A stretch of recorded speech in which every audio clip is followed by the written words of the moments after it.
I just double checked for you. Okay, now I am recording. Missed all that previous good stuff. Anyway, welcome guys. We're back at it. You spent many years of people telling you where to go and what to do. And today we're going to talk about things you're not supposed to do. Tell you things not to do. Although you've had your parents say, don't do this and don't do that. And I had one of my calling mentors, and we're going against his very sage advice today. He said, when you go to somebody else's dance or look at things going on, it's easy to pick out what they're doing wrong. But those aren't the things you want to emulate. Look at the things they're doing right and try and copy those. But along the way, I learned, and a lot of people have learned, that there are things that you shouldn't be doing or should only be doing cautiously. And we're going to take a look at some of those today as a warning of what to do. And I've got several things I want to kick it off with, and then hopefully some of you have some things that we can look at and tell you. I think, as I said in the announcement, show your skills at at creating things that you shouldn't use. I know I've prepped some people with, Dan has some stuff, and Daryl many years ago created his favorite sequence. Is that what you called it? I can't remember. And we're going to have Taminations run through that, and then he's going to talk you through or unthrough all the wonderful things in it. Did you get my email this morning, Daryl? I did not. Okay. Is all that stuff on there? There was my favorite bad figure. I might have to go look it up real quick. No, it's not there, but that's okay. What I told you was that I rewrote it in a manner that Taminations will understand it. Ah, okay.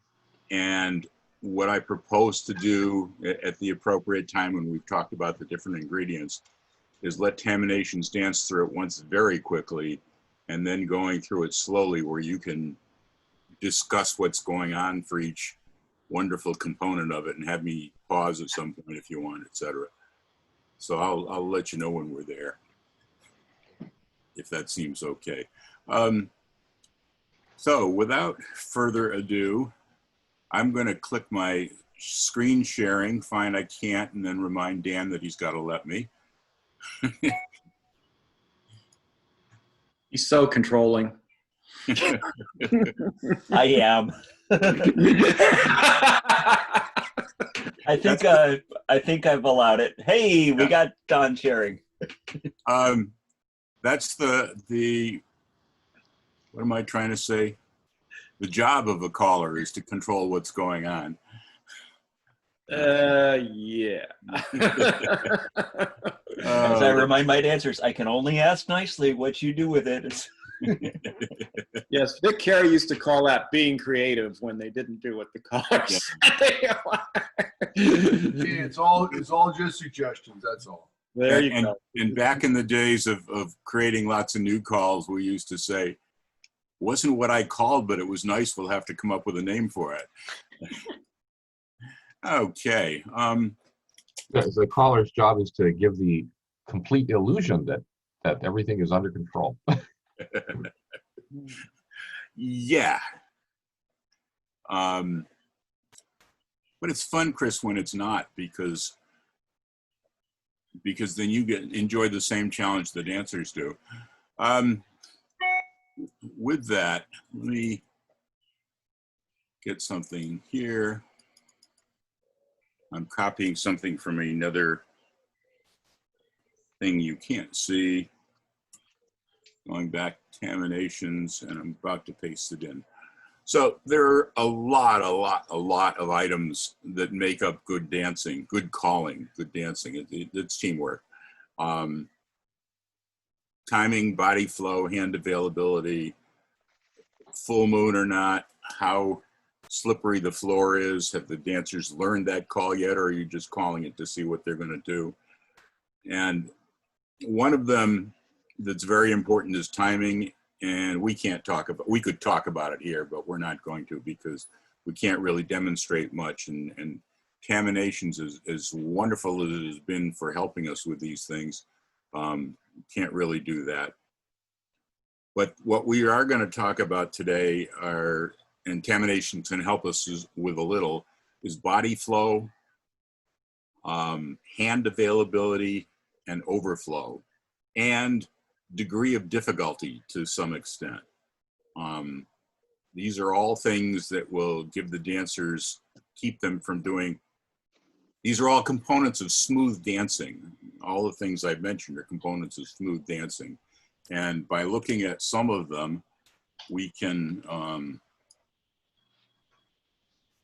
hopefully identify which things are causing our dancers not to have smooth dancing. When I have time to do a couple hours on smooth dancing alone with live callers, etc., we talk about we're looking for a very smooth kaleidoscope movement of the dancers. We just want a non-dancer to be able to look at the square and not tell where one call starts and the other stops. It's just a smooth choreographic thing of people just moving smoothly through everything. And all these components that I've mentioned, and probably a few I didn't mention, are part of that. And the big problem of a caller is when they see a hesitation in the dancing, when they see where there's a hiccup. It's your job to figure out, was it timing? Was it bad flow? Was it any one of these myriad of things? And if so, which one, and how can I work on fixing that? And unfortunately, there's probably many of them. But anyway, enough said. Let's get to, here's a sequence. That's not the sequence. Did I not copy that? Let me go back. Highlighted, Command C. Go back to Caminations. Sequencer, Command V to paste. There we go. Here's a sequence. The really start here is not that important for it, but this is one that I wrote in my book, Out of Sight, as an example of something. And as many of you may know, that in Out of Sight, I worry about following just the active man. And it was a great sequence for him flow-wise. And every once in a while over the years, I pick up the book, randomly open to a page and read a random chapter. And I read, it was a number of years ago already, but it was many, many years after writing it. I read this, came to this sequence, and I thought, gut feel said there's something wrong with it. And instead of following the active man, I followed the active woman and found out, my God, my sixth sense that I've developed over the 20 years since I wrote the book said this is a horrible sequence. Let's take a look at this sequence here, watching this head guy. Let me see, speed, normal, I guess. Let's just focus on this guy for a while and see how this feels. Why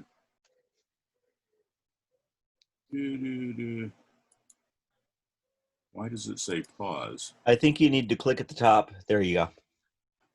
But usually, anyway, watch this guy. You know, he's going half, turning a different half, casting 3/4 over there, moving across the square. Another trade or 3/4 movement, moving across the square, coming back. Not too bad. Let's go back and do it again, but instead,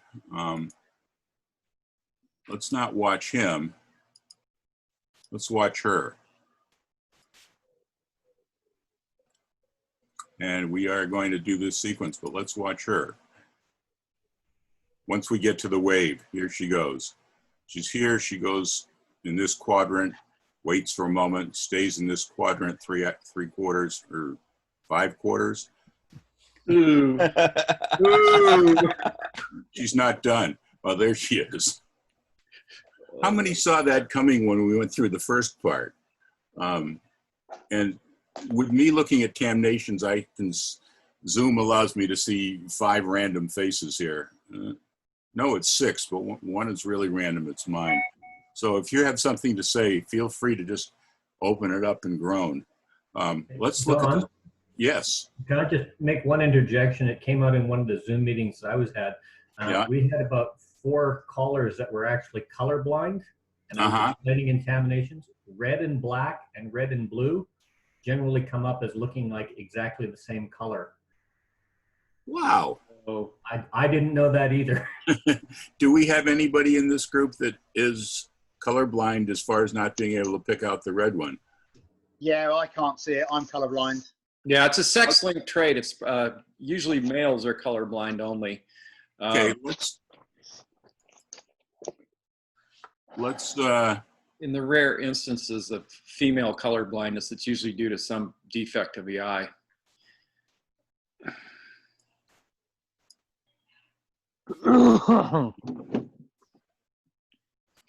does that give a better contrast? I'll tell you what, I will point at the person that we're looking at. But that's a good point that I should take into account sometimes, Mel. Unfortunately, So I was just going to say, for me, that's much, much clearer because of one's dark and the others are light. Yeah. okay, Big help. great. So it's like gray and black, right? That's all I care about is that, well, if they're colorblind, Chris, how do they know what gray is and what black is? But lighter and darker, yes. And that's what I want you to do. We're not looking at any identities. I just want you to look at the basic flow of people. And we're going to go back to here and let you see. So let's do one more where we're looking at this guy here. Okay. At the active guy. And what he's doing is not too bad. And it's basically starting here with a swing through. By the way, I keep forgetting that it tells what we're doing up here. Cast 3/4. Now he's moving across. Moving across to the other side. And we're done. And now we're going to do that same thing. Watching this core. Well, just for variety, we're going to watch this. Same thing happens. Could you read the sequence out loud? Yeah, I can, Chris. Thanks. Hang on 1 second. What color is he supposed to go to? Here we go. Should I read it while we're doing it, Chris? Either way, if you just shoot the whole thing out, I can probably remember it. But We have colorblind and we have totally blind. Okay, square set. Heads are doing a square through. We're watching the side woman. We're doing a step 2 wave, swing through, cast off 3/4, split circulate, cast off 3/4, and a scoot back. I didn't have, I was trying to read the calls, so I didn't have to, I couldn't watch this cursor to keep my man on the active person, but I didn't have to move it very far. She basically just stayed in that quadrant. We're gonna run that through one more time. So Chris, it's head square through, swing through, cast 3/4, split circulate, cast 3/4, and scoot back. And we're, Can I just make another observation? yep. I was concerned when I first read the sequence and seeing it as well with overflow, because it seems like apart from maybe a couple of walk straights across or pauses, everything's very right-handed, and there's lots of well, I would have considered it a concern with people doing nothing but right-hand turns. Well, it's a good point that there's overflow, I think of as spinning around in one position, but there's also a broader term of overflow of using the same direction constantly. And yes, this one does have, even for the men, that, but it is broken up with the scoot backs where they go straight ahead and come back out and what have you. Not as bad for the men as it is for the women. But let's watch again, this poor woman right here.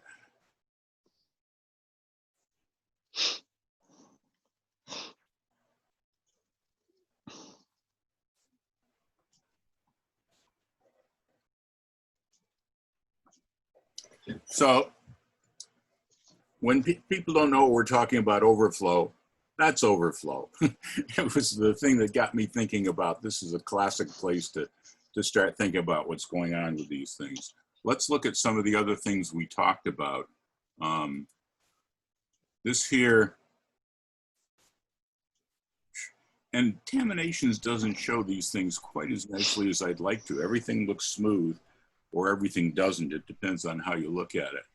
But this is a classic case of what people use to, everybody the same color. This is a classic case of what people use to show what bad flow is. It's a quick going frontward for a while and then a quick backwards. Let's just slow it down so we can look at it. So it's head slide through, or, oh, I'm doing the sides, okay. Double pass through. It's going to be a centers in, and usually we do a cast 3/4, which flows, but we're doing a bend the line, which has everybody all of a sudden instantly back up. It's, and let's repeat it with a normal speed. So we're doing a double pass through, centers in, and instead of casting 3/4, we're backing up to a bend the line. It's usually used as a classic, this is what bad flow is. Question for you there. Yeah. What if you do something like right bend or left bend there? It's bad for half of them and not so bad for the other half. There's a case that we'll show later where one of those is good for one half and the other is good for the other half. And I tried to write a call at one time many years ago called Cast and Bend, I guess. Bend and Cast, I can't remember. But it never caught on. But that's your what of. Here's a classic case of hand availability, and it doesn't show very much, but I'm having the sides, whoops, I'm sorry. I did the same call I just did. Forgot to paste the new one in here. Don, this would be a good place if Taminations had their pads, the colored pads, so you could, like they do on their calls, but if they did it for this sequencer, they'd be kind of cool because you just see a circle for that first maneuver. I forget that they had that. That's no, I don't think they have it here, but they have it in the regular Taminations. But oh, it's kind of cool they have it here. Where you're doing the single call, it shows it, right? But it doesn't show it. Oh, that would be cool, especially if you could do it for one dancer at a time, John. And that'd be cool. You could just see the girl auger herself into the floor. Yeah. And an email to Brad Christie. He'll have a look at it and probably come up with it within a few weeks. Yeah, that's your homework, Mel. That's a good one. Knowing Brad, he'll probably email a new version of the program back before the session's over here. He, what I've been using is not a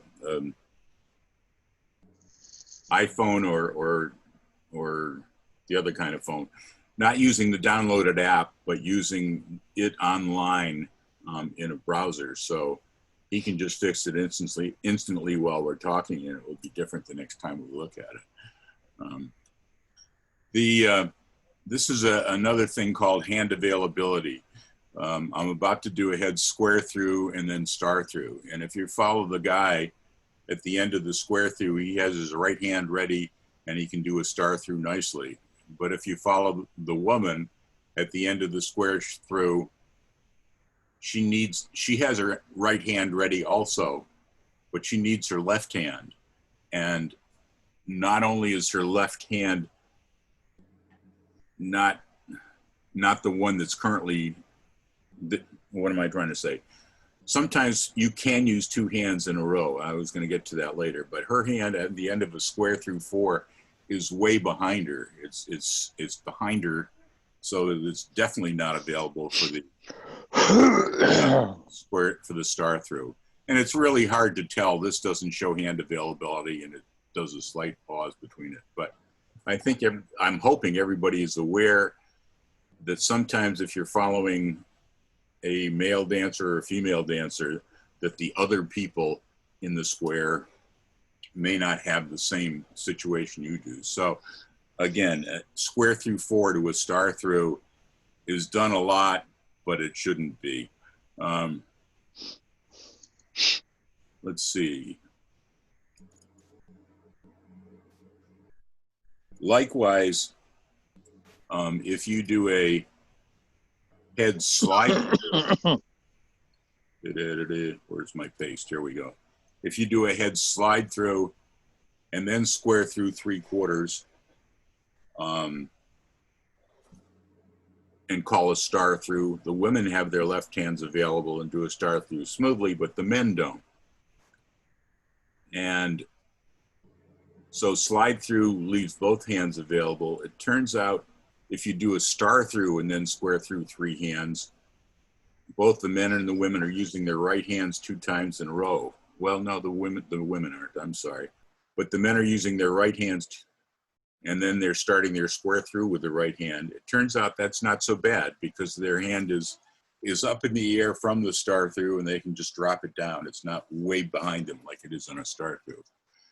But this is people have talked head talk for years and years and years about don't use the same hand twice. And over the last 20 years, we finally figured out what we really mean is don't use the hand if it's not available. And examples of using the same hand twice, or let's say 3 times, is on a scoot back. You use your right hand, you use your right hand in the middle, and use your right hand on the outside. From an Alamandar, slip the clutch to an Alaman left. You're using your left hand twice. Not a big problem. And some people had interpreted that as don't use your, that a right shoulder move is the same as a right hand move. But it's not. And this is a quick example where we said slide through and then centers square through 3/4, and the man can't do a star through because it's a right hand move. But look at how nicely he can do a do-si-do.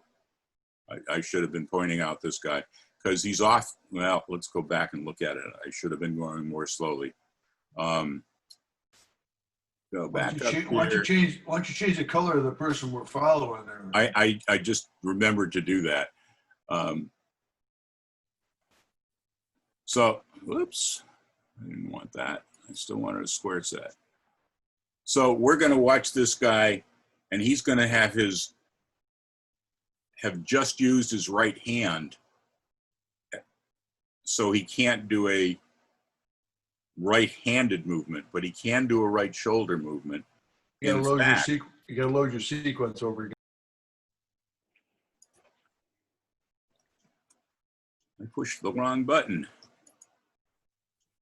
In fact, what's going on with him here is that after the 3/4 movement, right here, finishing the square through 3/4, his offset says if he walks straight ahead, he can easily do a do-si-do. Unfortunately, Caminations finishes the do-si-do and gets him here and has him going out again.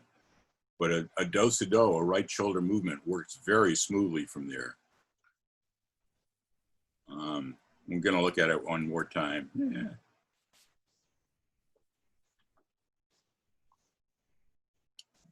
And if you walk straight ahead into that do-si-do, the body offset is really nice. So it's not a function of right shoulder, just whether the right hand is available.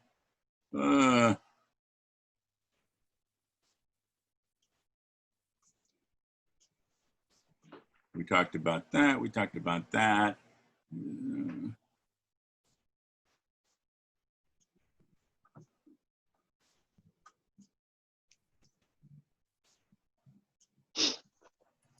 Copy this sequence here.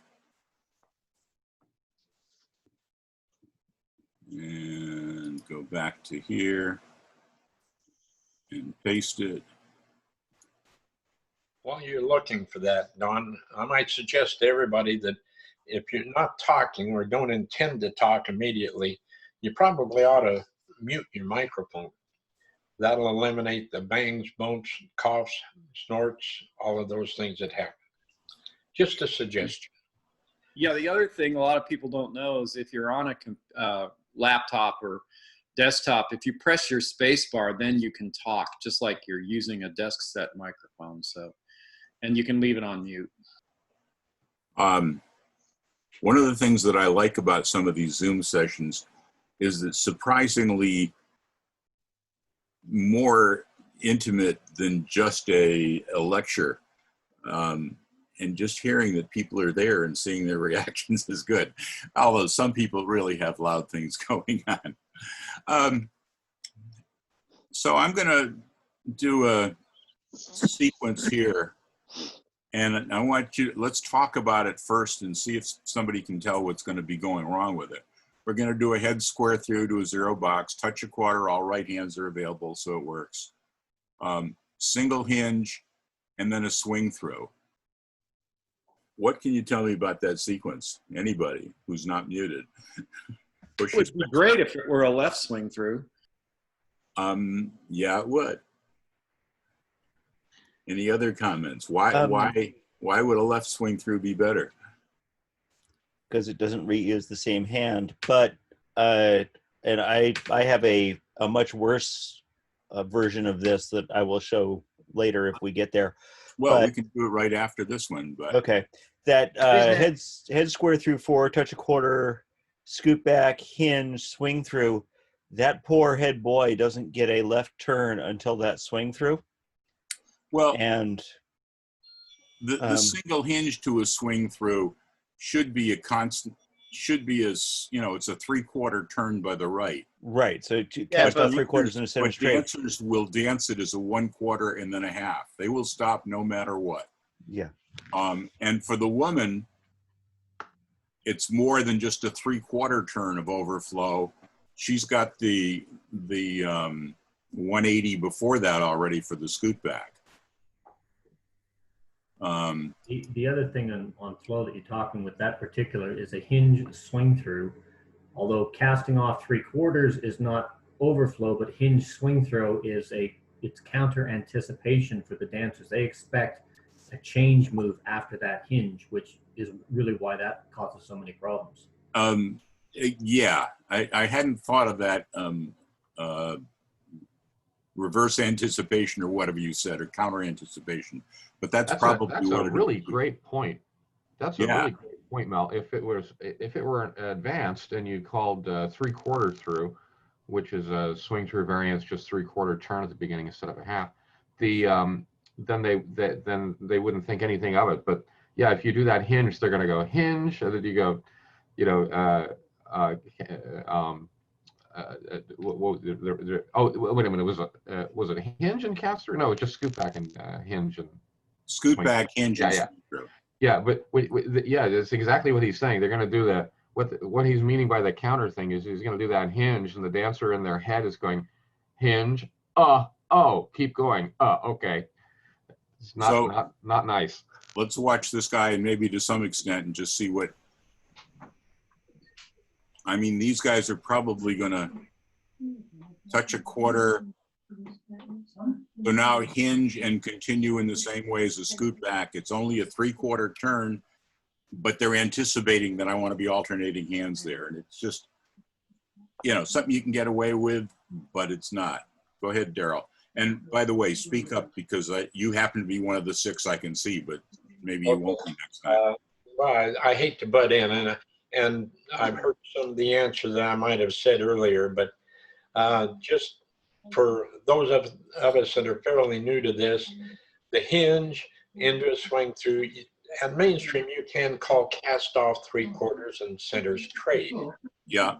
And then with this particular combination, they're coming back with the right hand. So the tendency is going to be to want to use that right hand for that cast 3/4. So it's a nice combination. It's just a matter of presenting it right to the dancers. Exactly. And again, I like Mel's, what was the term you used? I've called it counter anticipation. It's Counter anticipation, yeah. generally Got it. dancers expect a change up. For instance, after a touch a quarter, they expect either a center type action or a release movement of some sort, be it a run or whatever. After a hinge, they expect the same thing. Yeah. And it's the same negativity of anticipation that you have with touch a quarter swing through. It's still a cast off 3/4, as Daryl says, but if you don't give that to the dancers, touch a quarter swing through is forward. Horrid, step to a wave, cast off 3/4 centers trade is quite nice. Here's a thing we haven't looked at yet. It's not hand availability. It's not bad flow. It's not overflow. Let's see if we can figure, and my apologies, but it's using a plus call. Probably fan the top. I'm going to use that in a few things, mostly because I thought about these back when fan the top was still on mainstream. But this is a light contrast color. Is it good enough for people to see though? So I want you to tell me what you think of this sequence. We're doing a head square through 2, swing through, cast 3/4, fan the top, single hinge, men run. What are your thoughts on that, guys? Overflow. Alan, you're about to talk. Yeah, overflow is what came to mind. I don't think it's overflow. I didn't see any particular overflow in it. Anyone else? We can look at it again with that in mind, and maybe you can tell me which person to highlight. But here's my thought on it. My thought is that it's hard, that it's difficult, a difficult thing, and you would lose dancers if you weren't aware of what the difficult part was. And for me, one of the things about difficulty is formation awareness. And these heads are working over here, and all of a sudden with the fan the top, they're focusing on having to work with the people on the other side. And that will take a lot of people by surprise. And one of the things you've got to have is a second sense, especially if you're just freewheeling calling, is that sometimes dancers will, some sequences just happen to be more difficult than others. And we may even do a session on that sometime, but let's do a half square through, swing through, the flow keeps alternating hands, but all of a sudden they had to cast that 3/4. And it seems, to my way of thinking, it flows nicely, but there's that difficulty of seeing what's going on in there. Any agreements, any disagreements? Wow. I think it might just have to do with how good they are at fan the top, which is a very underused call. Well, no, there's certain places you can use it okay. They've been over chicken plucked, I think, and they're not expecting those people on the other side. I think that's a good point, Don. Yeah, I think it's a change in focus. Yeah. You're focused on the box, and then you have to change your focus to the wave.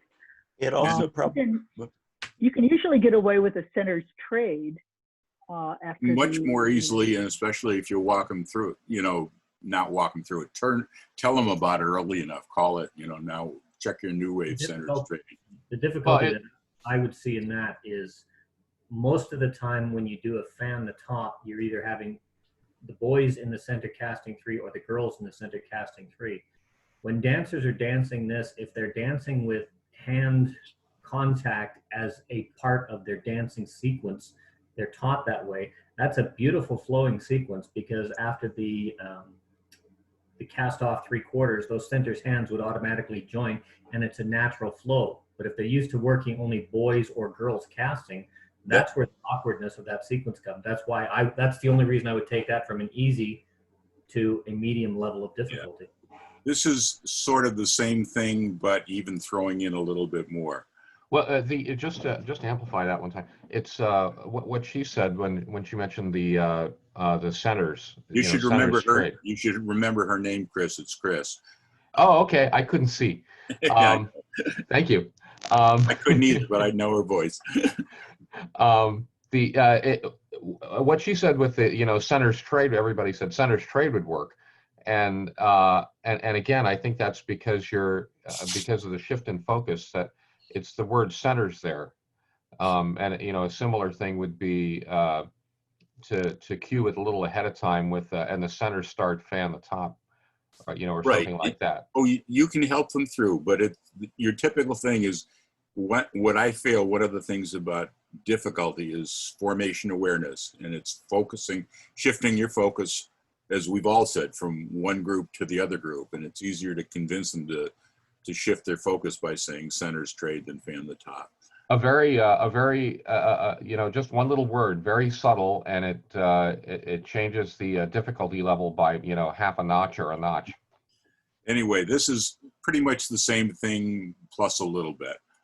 Heads past the ocean, extend, single hinge, fan the top, spin the top,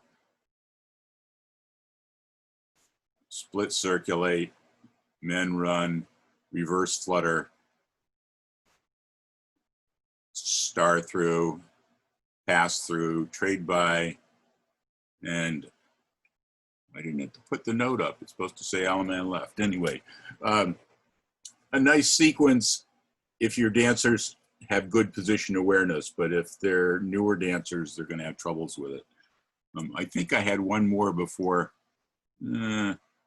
Oh yeah, this is a.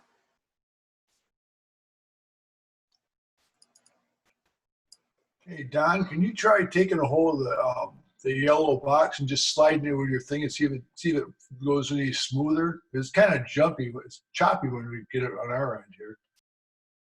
Let me try that. Let's go back here.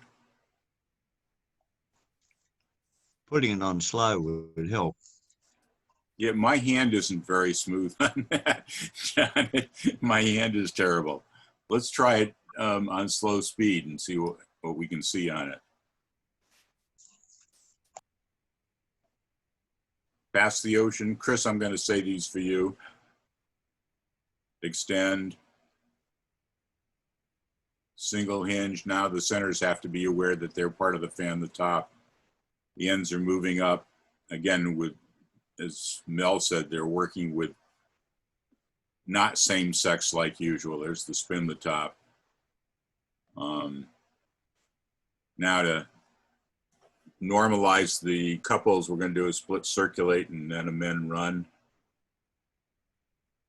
And because it flows nicely, a reverse flutter. If we did a flutter wheel, that would be an abrupt, the wrong person is moving into the center.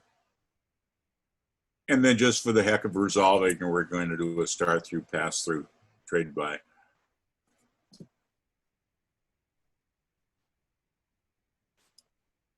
Get there, guys. Okay.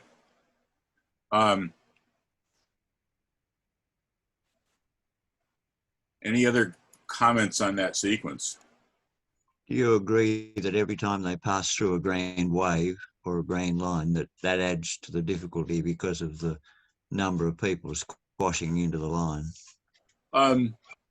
There is a problem sometimes, and especially how much space you have, of just being able to fit, of things being tight. And Alan, that's what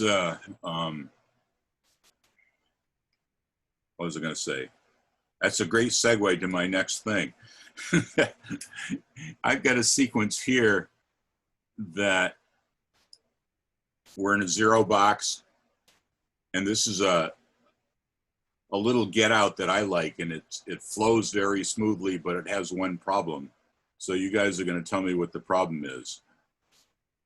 Right and left through, Dixie style to wave, which people use very frequently. Left swing through has alternating hands, and then a fan the top flows right into an Alaman left from a left-handed wave. I think I didn't want the Let's dance it again. Slow it down. So we're going to do from a 0 box, we're going to do a right and left through. Dixie style to a wave. People are used to doing a Dixie style to a wave after a right and left through. Then a swing through starting with the guys. Or was it a swing through? No, it was a fan the top because it starts in the middle and the hands are beautiful. There you got your left-handed wave. You can go back slightly to that. That brought you to a left-handed wave, everybody with corners, and you can proceed to an Alaman left very smoothly. I see a problem with that, even though I use it. What? Anybody care to see? Yeah, no, it's the Dixie style from the 8 chain through formation. It's just they're already cramped up probably, and they have to spread out to make the tidal wave. Did you say Dixie style and then swing through? No. Well, I may have said it, but I didn't mean it. Fan the top.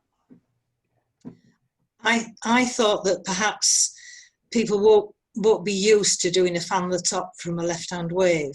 But I mean, for experienced dancers, not a problem. Well, body flow gets you there. And I seem to be able to get most people through it. But the problem is just what Chris said. It's too darn crowded. Doing a Dixie style from that ends in a tidal wave.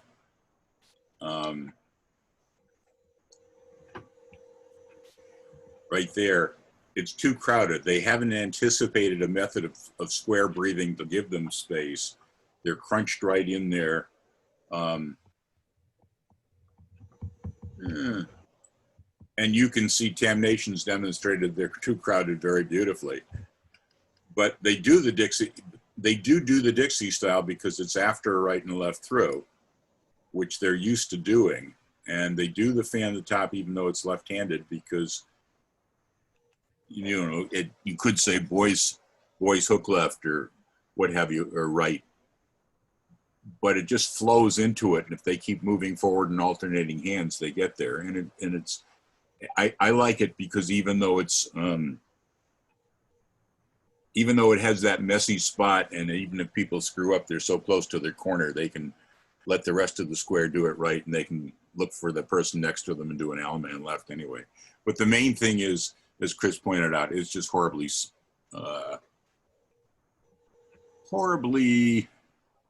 tight. And yeah, I find the same thing for doing like a, from the 8 chain through, doing like a right and left through and a lady's chain, or a right and left through and a flutter wheel. Yeah. It's the same issue of it's just cramped. And those, yeah, even the courtesy turn does give you a grand two-face line in the center for a second, and yeah, it's tight. I find I can get away with Past the Ocean in an 8 chain, but you know, as you say, the Dixie style or anything with some turning in it is tough. Keith, what's happening there, I think, is the centers are probably active at that point and pushing for to spread things apart a little, and it's sort of an intentional. They get the clue they're going to. Yeah, I can see how that would go much more easily, but it's one of those things in an 8 chain 4. Whenever you have a motion that's coming in that leaves the center 4 dancers linear along that, for instance, tidal wave, or a turning action where you have that, such as a lady's chain, there's no expansion of the square. Flutter wheel is the anomaly in that, or reverse flutter, and that's only because the whole foursome creates the circular motion coming out of it. But it starts the same with the awkwardness, and they'll move out of it. And that's part of square breathing, which I'm really glad you brought up, because that's a section all to itself. Yeah, and it's interesting to watch Tam Nations because it does do some square breathing, but not fully. We're gonna look at Daryl Clendenin's.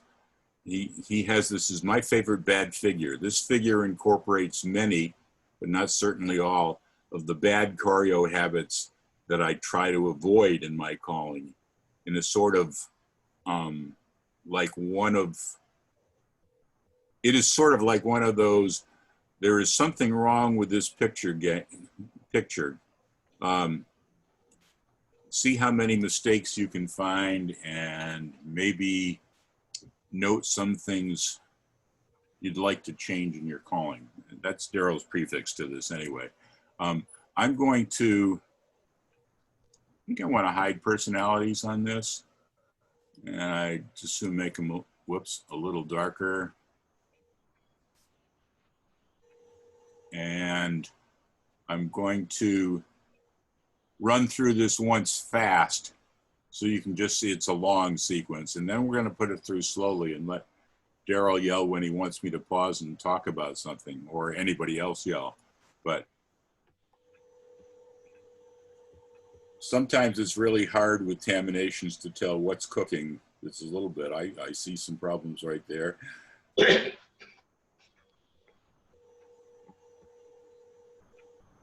I think the fact that the animation is coming up really choppy, so we're only seeing a couple frames here, is making it really difficult for me to follow what's going on.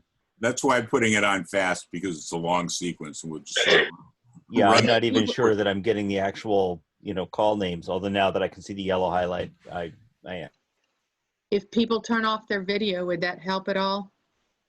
I don't know. I think it's a I don't think so. thing. I think it's a Taminations thing. I think it's a Don's Or it may upload be speed just the thing, but uplead. I could be Yeah, wrong. I think it's You might try reloading the Tanimations webpage because if it's got certain kinds of bugs, that'll clear them. Well, so Don, first, is it jerky for you? Or Yeah, is it it is. smooth Yeah. for you? it's jerky for me too. That's right. You've got to see my Taminations and then back out again. So here's the end result. And actually nobody's looking at corner and all sorts of other thing. And I love Daryl's last, I can't believe I said that. I know what the reason is.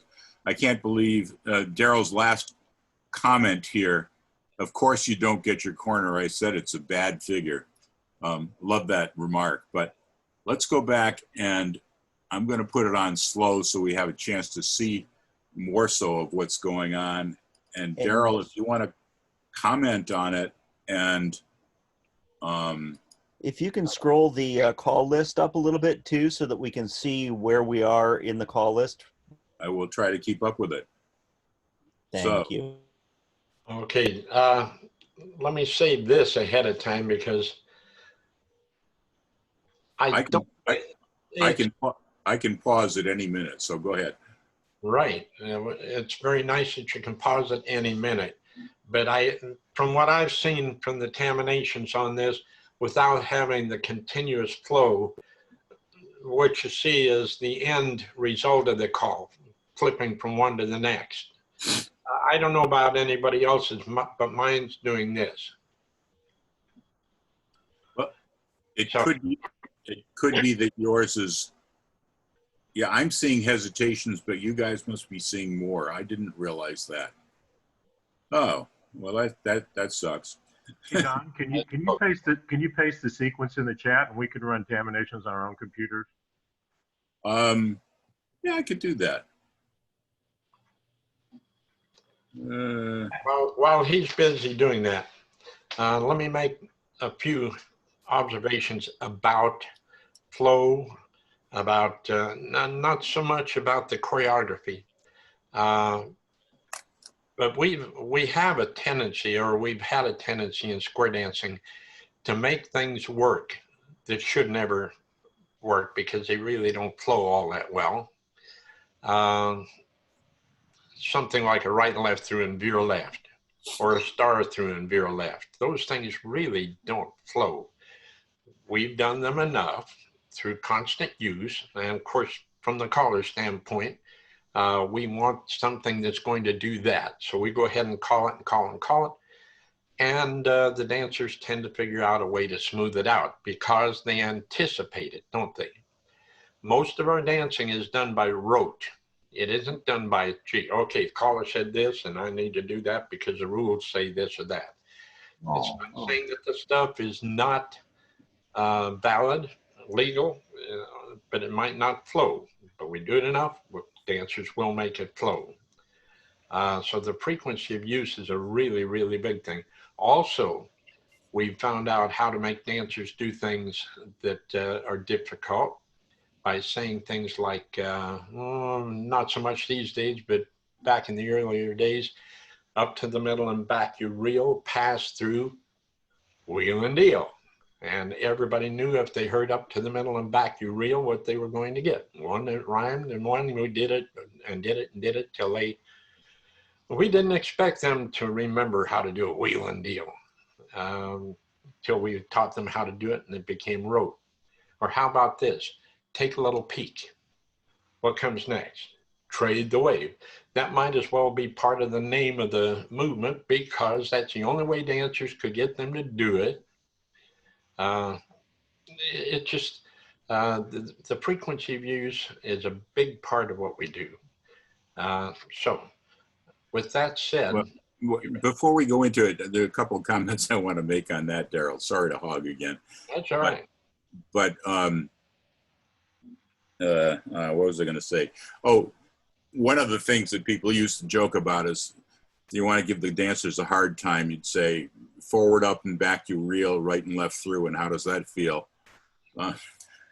Aside from that, the star through veer left, I will use that on occasion. I have danced that as a man and a woman's part just to see how it feels.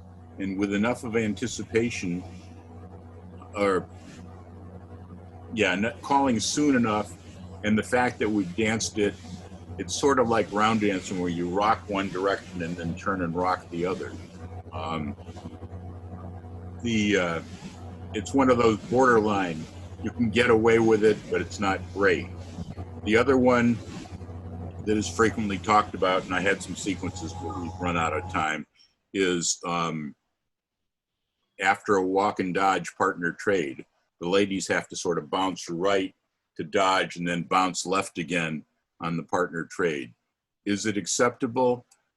If you analyze the body flow of the women, no. If you watch the way they dance it, one, because they've done it so frequently. Two is, again, in round dancing, you know, rock side and rock back. People do that and it's a nice part of the thing. So use your judgment on those. Judgment to me says that the difference between callers, a lot of times, well, first thing you want to have the dancers come up and say, "You are so smooth. You are so smooth. I can dance to you." That's what you strive for right there. And the difference is in the details, always in the details. We all use the same movements, the same music, the same everything. How you put it together and how you present it, that's the details of the thing. That's what you want to work on. And I want to star through and veer left. Basically, what you're trying to do is get to a two-face line. There's just a lot better ways of getting to that two-face line than star through veer left. They're going to be smoother. They're going to feel better to the dancer. Work on those things. Now this bad figure, that's a figure I would normally present at one of my caller schools, where I had a floor of callers out there dancing, and they got to actually feel what the dancers are feeling for all of this stuff. Hopefully I can point it out as we go here, because I'm not used to seeing terminations either. And when I would call it during the class, every time I get to one of those, they'd go, "Oh," so you know that you had something that was wrong. But I'll give it a try. No guarantee. Okay. I can put that up on mine if it flows a little better than yours, Don. I've got it loaded. I don't know if it'll be any choppy, so I'll just put it up and see if you. Well, Don's flowed just fine just a second ago. He must have reloaded, but it flowed just well. So try it again, Don. Well, what I was thinking was Dan has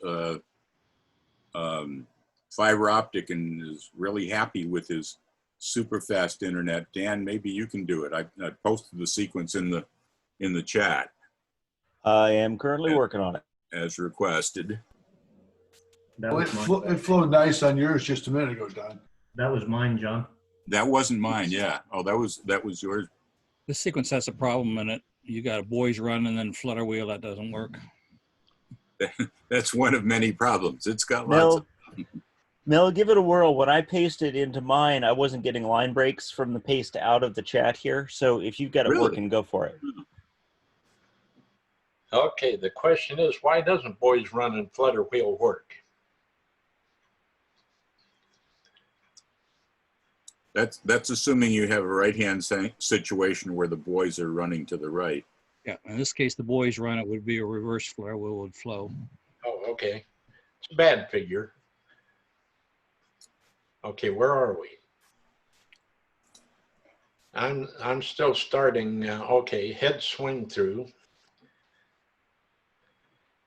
There's a square breathing. Yeah. And stop. Of course, that's what that was all about.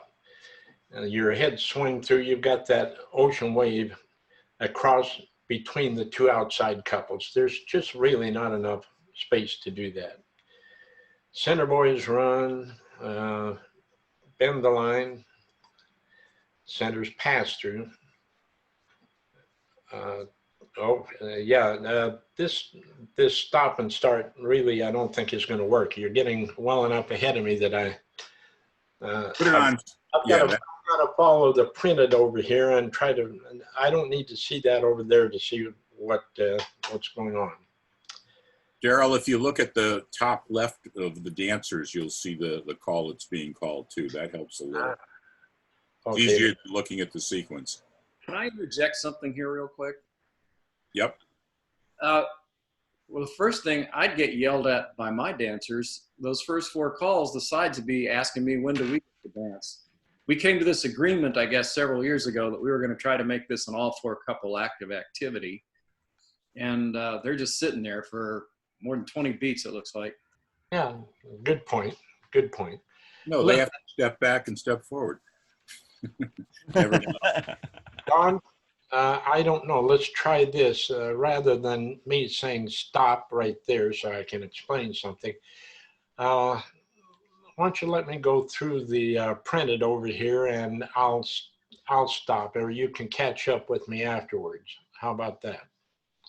And let me explain, at least in my head, without being able to see at the same time, what I think I had in mind or what's actually happening out there, all right? So we already said the head swing through, centers boys run, centers bend the line, centers pass through. Okay, they're in a corner box situation. And up to that point, we've already talked about that. So touch a quarter and swing through. Now, stop if you're there. On your touch a quarter and swing through, it's 2 right hand movements in a row. Not good.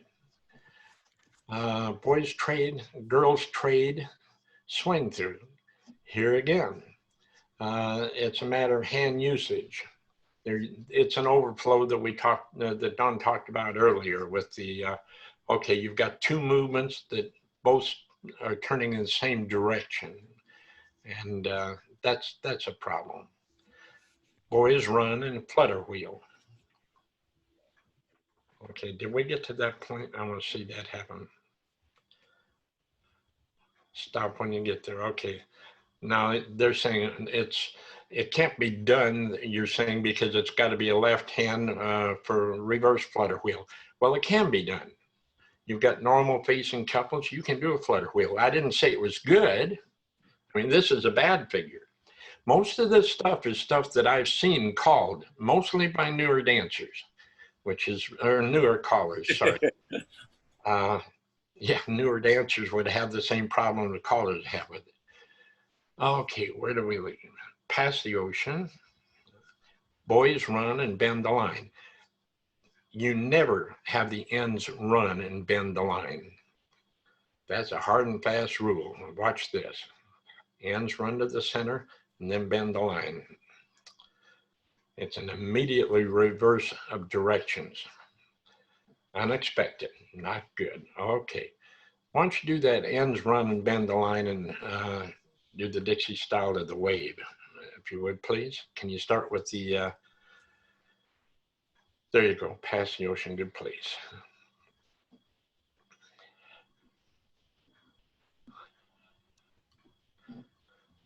Dixie style to wave. If you get past the ends, run, and bend the line, not bad at all up to that point. Let me see where we are now. Dixie style, okay, whoop, okay. Now it says tag the line and face right. Well, now let me, before you move that, legal, yes. Dancers are going to balk at tagging an ocean wave. It just flat. Don't forget the left swing through in there. Pardon? Oh, it's Dixie style to a wave and then a left swing through, which is also a same hand usage issue. If it were a left swing through, you definitely want to have a center's trade before it, turn by those, so you have the alternating hands, right, left, which is always better. Okay. Can I interrupt here? Yes. The tag the line is relatively smooth because the centers have right hands joined, right shoulders, so they can do it. The outsides, if there's enough anticipation and if we used it more often, can do their little 3/4 turn to get facing in the right direction. They've got room to correct their left shoulder naturalness to their right shoulder. Hi, it's not great, but it's interesting. Can I just make a comment? Isn't tagging the line from waves only allowed from plus and above? Isn't it sort of like not permitted at mainstream? I can't answer that. Nor can I. All I know is that if you call it your normal mainstream club, or probably your plus club as well, they're not going to do it. I look out there and if I say I'm shooting for 100%, okay, this is a little difficult. I might only get 90%. I'll accept that. But with that particular combination there, tag the line from a left-hand ocean wave, if I get 20%, I'll be very surprised. I'm surprised because I teach and use tag the line from lefty waves as part of my first night for tag the line, because the center dancers have that right hand, so I just think it's normal. Well, as long as they're your dancers, but if you have a visitor dancer in every square, they're going to break down. It only takes one person. Now, all of this stuff, it's stuff that can be called. I said it can be called. I think it's all legal as far as that goes. It's just bad flow, bad choreography, or bad. Do you notice I talk with my hands a lot? I didn't notice that until we got Zoom. Coming out in you. Yeah, there are things you can call, but that doesn't mean you should call them. That's having that loaded gun. You don't have to shoot it. Let me put that in different terms. If you as a caller just want to get people through choreography, go for it. If you want them to really enjoy square dancing and to enjoy your calling, improve your calling. And these are things to help you avoid bad stuff, so you will be improving your calling. Mel, while I've got the mic, under where on Taminations, you see where it says undo under the bottom and the double left arrow just above it? That will take you back one call at a time. Sometimes it looks like you were struggling with just how far to drag the yellow square. That'll take you back one call at a time. Daryl and Mel, it's all yours again. Okay. So we did, excuse me, we did a tag the line face right. Now we got couples. That's two face line. That's good. Couples circulate. Do a half tag. Swing through. Now, stop for a moment. Yeah, the half tag and swing through, yes, not a problem except for one thing. All dancers do not get that wave established. Some will, some won't. But we did the swing through, centers run. Okay, Ferris wheel, and then stop. Okay, back that up to the swing through, if you would, please. Okay. Let me say this about that Ferris wheel. Now, it doesn't particularly show here in Taminations, but those parallel waves are very close to each other in this. Therefore, when you have the centers run and you've got that boy, boy, girl, girl, two-phase lines for the Ferris wheel, there's not enough space between those lines, those two-phase lines, to get those boys in there safely. It's just a very crowded situation. I wouldn't call it. There again, I'll say it's in the details. Centers run, Ferris wheel. See how crowded that was? That's just the way it is. You've got the ocean waves and the two-phase lines that if you were in a corner box and it said swing through boys run, they're a long ways apart.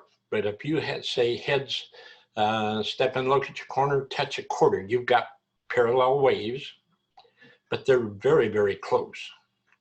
So if you had centers run and Ferris wheel, if you can put that through your mind, not particularly good at that. Okay, we got the boys in the middle. Boys pass through, touch quarter, and swing through. That's two right hands in a row for the touch quarter and swing through. You need to establish an ocean wave and break up those two right hand movements. So after touch a quarter, you might say, you got a new wave, or find your wave, whatever. Say something that'll stop the action, yes, but it'll give them a clue as to where you want them to work. So if you say touch quarter, centers trade, then you've established a new wave. Now that isn't in here, so don't add it. Okay, touch quarter, we did a swing through. Is that where we are? Spin the top. Fan the top. Ooh, I think we got ahead of it there. Let me say this about swing through and spin the top, and then fan the top. Spin the top and fan the top. Have those centers going crazy, don't they? Because you've got, now there again, that's plus now. It wasn't when I wrote this. Those centers just keep turning and turning and turning and turning and turning and turning. All right, so good to break that up. Boys circulate, girls trade. Now take note that it was the girls that did that spin the top, center part of spin the top, and the center part of fan the top. So we finished that with the girls trade. Wow. Okay, so those center girls are trading again. Girls circulate. Now one of those girls is turning the same place again. Swing through. Oh, where do we get? Did we get the swing through? Yeah, we're just coming up to the swing through. Oh, okay. Let's do the swing through. Boys run. Going good. Couples circulate. Couples trade. Couples circulate. Couples trade. Ferris wheel. I don't have to say anything about that, do I? Somebody is just going around and around and around and around nonstop. It's legal. You can do that. Couples circulate. Couples trade. Watch the side couples, guys. Number 2 or 4.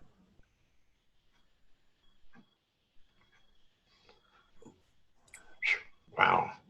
That's some. I love that combination. Okay. Ferris wheel centers pass through and star through. Oh, where did we get to? Where are we going?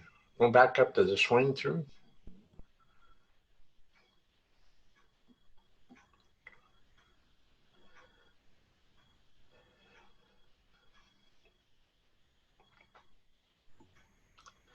Okay, centers pass through, star through, bend the line.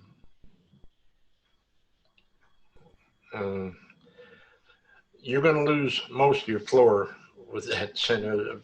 We got boys doing the pass through and star through right into a bend the line there. It's maybe flow wise, you could say it's not all that bad, but you're going to lose your floor.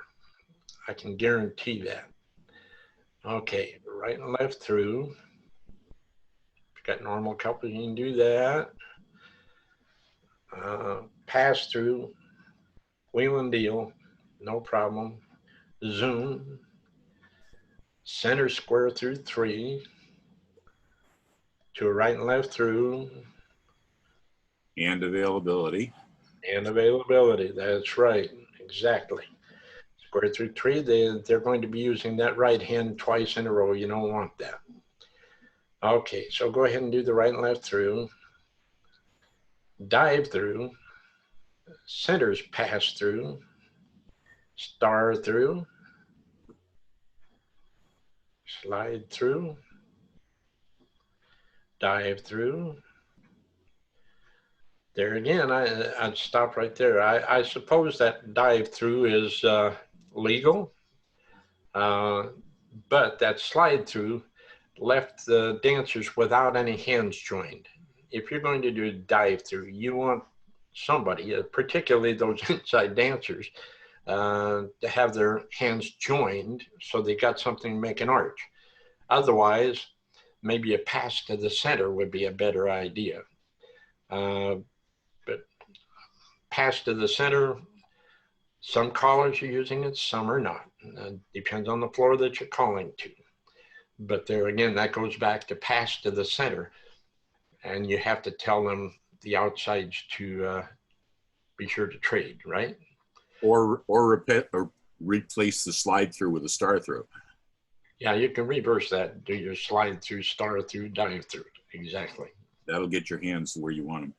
Right. Okay, so, let's back up to the slide through and the dive through. That'll work. Slide through, dive through, centers, flutter wheel. They're again legal, but the dancers are ducking into the center. They've got no hands joined to speak of, especially if it's passed to the center. And space availability is almost nil there. Their tendency is to want to go straight ahead. They might stop if you got the timing to say right and left through or something for that, and they'll find that. But a flutter wheel, not likely. And why would that be? Well, typically what they expect is a flutter wheel being preceded by another courtesy turn of some sort, right? So they don't have that coming into this particular flutter wheel. You need to get it for them. Okay, center slide through. Normal facing couples, no problem. Where are we on that? Oh, we got all the way through it already. Center square through 2 to an element left. There again, that's a right hand free where they need a left hand free. Element left and square the set. Lordy, lordy, that's a lot of stuff. And you know, there's so many more things these days than when I put this together. The idea of a Ferris wheel centers pass through and veer left, yuck. I mean, as far as being able to do it, yeah, it's not good dancing though. You're going to veer. You want to have hands joined for it. I don't care where you're going to do it. You want to have hands joined. So once again, I know time is running awfully long on all of this. So let me point out that we've passed our hour, and I'm going to make an official close and then an informal reopening.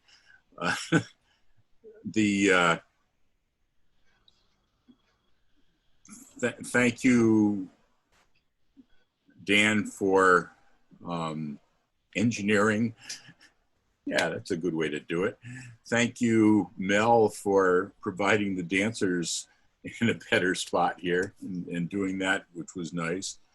Thank you, Daryl, for giving us this terrible dance. My apologies for having taken more time at the beginning than expected, because I was hoping to get some of you guys maybe to bring some. I know Dan has definitely prepared, because I thought I was going to run out of time much more quickly, or learn to shut up much more quickly. So I'd love to see that. And if any of you others have things that you want to talk about, particular sequences, because we did say bring your stuff so we can. So how did I word it? So you can prove that you know how to call poorly also, or something like that. So if it's okay with Dan, and it is okay with me, we'll just keep going for a while.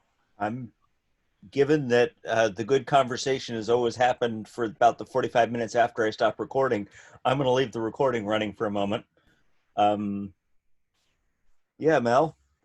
I just saw your chat comment there, and I think it's an absolute great comment. They were talking about tag the line. That's why I put the definition up. The starting formation is a general line, which does include waves. And as Daryl said, calling a tag the line from an ocean wave, unless you do that with your dancers a lot, is just asking for trouble. But you made a comment afterwards, Dan, which I'd like to really reiterate, because I use it an awful lot. If you have a right hand ocean wave or a left hand ocean wave, it really doesn't matter. I look at what hands the centers have joined. If they have left hands joined, I call a left tag the line, because the trailers can follow. If it's in a left hand wave and the right hand is joined with those centered dancers, I'll just call a normal tag the line, usually a half tag. It's just a forward flow action, which seems to go a lot better, and they have a lot more success with it. But as Daryl very clearly said, if you don't call tag the line from ocean waves and your dancers are not used to doing it, don't ever call it on an open floor. You're just asking for trouble. At advanced, they're used to turn and deal, so it's not a big issue. But right up through and including plus, I would generally not call that on an open floor. I want to throw in my 2 cents worth about tag the line. It's an amazing call. It's very versatile. If you're just sight calling and want to be able to do, well, the simplest version is that it'll take normal couples and half sashay them. Or it'll take one half sashayed and the other normal and get them both the same. Depending on what you do, there's a lot of things. The way we typically look at it from lines passed through, the center two people, one has right shoulder, one has left. That seems to work fine. If they both have right shoulders, like in a two-face line, that works better. If they both have left shoulders, I wouldn't call it, other than you want to work the way Mel did with the left-handed. But there's so much you can do versatile, mixing up. You know, if you got somehow ended up with 3-in-1 lines and you don't want it, you can get out of them that way, etc. It's an amazing call, as well as being able to fractionalize and face left or right or in or out after it and that kind of stuff. I would say I don't see left tag the line a whole lot. I see tag the line from left-handed waves, and I use it, but I kind of stay away from the right-handed waves with it, Mel, and I don't use left tag the line. I guess that might be a vagary on my part. Who knows? I sure wouldn't call it cold. With it, if you have an ocean wave, because ocean waves are very rarely, you know, elbows in, arms bent, hands raised forward in front of your body anymore. It's always this, you know, chicken wing, put a ruler across their heads and it's perfectly straight. Tag the line is a very awkward call because it's a turn on the spot and then a pass. But if you're moving in you're flowing do-si-do to an ocean wave, I hate that call, yes I know, But then if you call a left tag the line, just that qualifier left tag the line, that turn is automatic and they will automatically pass left shoulder. For the trailers, they hear tag, they automatically turn in and follow the one in front of them. And I've found that actually from an ocean wave, left tag the line or left half tag in particular, dancers have never had any problem picking that up. They have had trouble calling tag the line from an ocean wave because it's just counterintuitive. They've got the left hands joined in the middle and they've got to turn and they've got to jerk the other way because the ocean waves aren't forward. But it's like, I think it's more of a nuance that you, depending on where you are and where you call, it's like in some places of the States, they don't call box the nat or alamandar. In other places, they will call it all over the place. So you really have to know what the floor is. And I think that's what Daryl was kind of alluding to. I could be wrong, and correct me there, Daryl, but when you start out calling in one of the sessions, and Don, the same thing, you've got to judge the floor, what they can do. And you never put stuff like that in there if you're walking into a hall you've never called before. The onus is to get them to dance and be happy. Keith, I'm with you in that if you don't call it, nobody's going to complain. There's plenty of other stuff to call. Absolutely. Yes. I'm going to make I think it'd be interesting. So I'm going to make a note to try to work it in.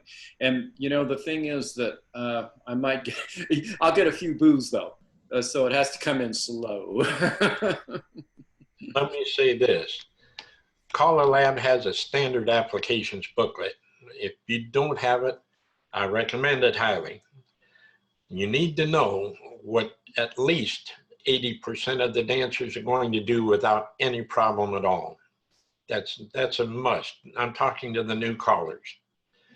You need to know what you can expect from the dancers everywhere. The best way to present things everywhere.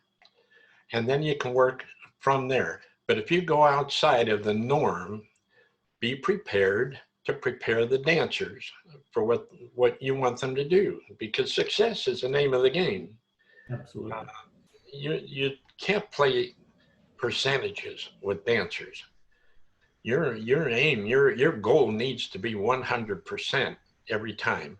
Now you might have to accept that 80 or 90% part of the time, and then turn around and fix up whatever you didn't get them through.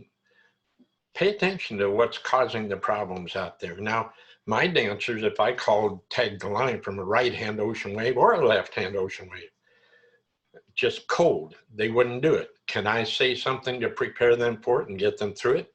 Yes. If I want to do that, I can figure out a way to put it to where they're going to be able to succeed. Without their succeed, you got no success. It's just the way it works, folks. Mel, can I throw in a tongue-in-cheek comment? But let's say we're all in a right-hand two-face line and you call tag the line, everybody's going to face right and do a double pass through. And if you call left tag the line, everybody's going to face left and then walk ahead to phantom locate. Never mind. I've had that question come up an awful lot, and believe it or not, even with brand new dancers, they've never had a problem with it. They've had a problem with left tag the line if the centers have a right hand joined, which intuitively, if the hand is forward, a left tag the line, if you turn on the spot, you would be passing left shoulders. But it's just not intuitive. They will always turn and step forward on that turn, almost as if the centers were doing a hinge. Another one, and I love what Daryl said there. You prepare your dancers for success when you're calling. If it's something that's unusual, another one that happens, which is coming up in symmetry, is pass through, do a left wheel and deal. And that's left hand couple in first, or just a prompt. That's been used a number of times by a number of callers. It's very unusual, but the dancers almost never have a problem. When you say pass through, left hand couple in first, left wheel and deal, you prepared them for success, and it really works well. Many years ago, Yikes Cameron wrote a call called Deal and Wheel. Guess what that was? As far as tag the line, you don't teach it, I hope, as face right and double pass through, like I said. No. Most people teach it face the center of your line and double pass through. I found it much more understandable by the new dancers that rather than saying face the center, you teach it as face the far end of your line. They seem to be able to grasp that better as an understanding. It's easier to figure out where the far end is rather than where the center of the line is. Just a teaching hint on that. I always precede the tag the line in my teach by having the centers face each other, because they're going to establish that line for the others. Yeah. It's awfully easy to get the others to follow them if you can get the centers to face each other to begin with. That is another good way to get there. Just want to let you guys know I did email Brad Christie and ask if he could put the paths in the sequencer. I think that'd be a great demonstration of watching some girl corkscrew herself into the floor. When I sent the email about the, after Don's mental imaging session about being able to change the colors of individual dancers so you could track one, it was up the next morning already done. So Brad is very good at that. That was so helpful, Mel. Thank you. Dan, you want to go with your terrible? Sure. So I got two, and one of these, the first one we've kind of already covered in most things. Let's see. Just because a few years ago when I was a younger caller, am I sharing yet? No, I'm not. Now I should be sharing. Yep. I danced to a big name, nationally known caller.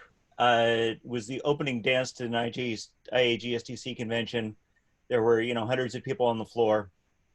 I was dancing, head boy, and I swear I made 7.5 right hand rotations before I actually got a left turn.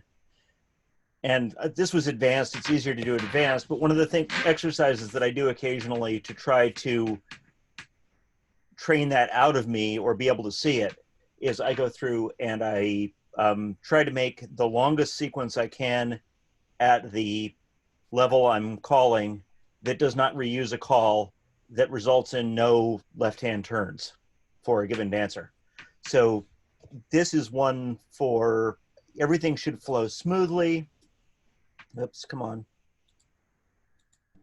Why are you not playing now? Oh, should be smooth dancing. But if you watch that poor head boy, he never gets a right-hand turn, and he never gets a left-hand turn, and boy, he will totally notice it and will be completely bored and wondering what the hell, and then, looking for the sweet, sweet release of death. If you called a swing through right here, or not here. You're not if playing. It's not moving on our part there, Dan. It isn't? Let me try that again. So I'm seeing... You're working on a Mac, aren't you? Yeah, I am. Oh, did that move off the wrong screen? Is that moving now? Yeah. Yes. Okay. So I'll run through it again. So anyway, yeah, this is just, there's a little bit of jogging, but if you were actually dancing this, that poor head boy would never be seeing anything but a right-handed turn. And all the calls should flow really well. And I've run into this kind of feel on far too many floors, frankly. So that was the first thing, and that's one that I just try. I do that as an exercise for me to try to train out of myself that sequence, or try to be able to see those sequences and train myself out of them. The other one, yeah. What that reminded me of is, when I was a kid, we used to go ice skating on the lake in the park almost every day after school. And what was I going to say? Oh, and all of a sudden when I first started skating on a rink, you know, wherever, same way, in the same way, you know, let me go wherever I want. What's going on here? That sort of reminded me of that. Yes. I was just thinking roller skating. Everybody Yeah. go in a circle and wait till somebody blows a whistle to change directions. And I don't know how to turn left. so this next one is a get out that I use. Let me see if I can settings back to, is there a way to reset color? You can eliminate color by saying none, but No, you're doing it. There you go. You got to put the colors in. Oh, well, red, blue. I forget what the stock colors are, so this will not be obvious, unfortunately. This is a get out from an across the street box that I use.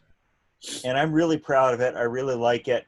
The dancers usually get through it, but there are some things wrong with it, one of which is excessive right hand turning. And so if people have I offer this up as an opportunity for critique, that if people have suggestions of ways to make it a little bit better, I'm more than open to it. So the basic notion is hinge in a center's trade, centers run, boys, boys, girls, and girls, girls in the middle, pass through, touch quarter, extend, and a right and left grand. So obviously one of the places that the dancers have a problem with is that there's a little too much righty turning. So that touch a quarter extend, the head boys are often looking off to their right rather than to the left for the girl. But just as a whole sequence, there's an awful lot of that whirlpool going down the drain right-handed sequence that I'm trying to figure out a good way to get out of without making the fact that I've got boys and boys and girls too tough for the dancers. Can you play the whole sequence, please? Sure.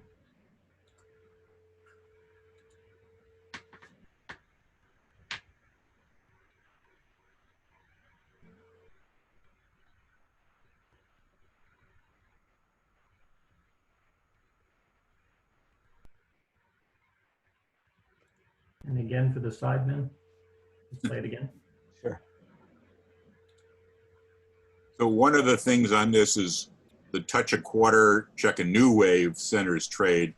They got to be aware of that. Yeah, they don't generally have problems with that. The thing that I kind of am playing with is that Ferris wheel. If I do a bend the line, pass through, and a wheel and deal, I get the same effect, but that right-handed turn's broken up a little bit.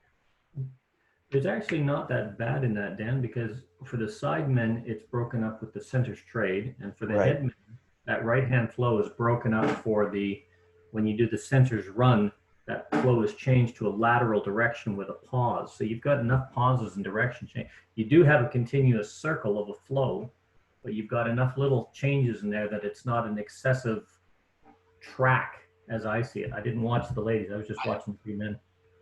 Excuse me. The one thing I might be curious about with that figure is, here again, you have those parallel waves that are very, very close to each other. The centers trade, centers run, no problem. But when you do that couples circulate, that might be the bad part right there. If they do the couples circulate, the square might spread out a little bit to make the Ferris wheel a little bit easier. But right in those two movements there, I would be questioning whether that might be the problem, just the closeness. Okay. I would agree if it's done in stop time, but I don't know very many callers that would call couple circulate stop Ferris wheel. If you call couple circulate and Ferris wheel, there's a natural extension of breathing out. But for, as you say, sight callers, if you do stop calling, absolutely, that would be definitely a tightening. Dan, you said you were concerned about the extend after the touch a quarter. I can see if your dancers don't do a precise 90 degrees, but go a little beyond or a little less, the extend may take them in a strange location, but Yeah, the head boys sometimes look the wrong way and then get it and laugh, but yeah. Are you talking extend and hinge, or the center touch a quarter extend? Touch a quarter extend. Yeah, that final extend.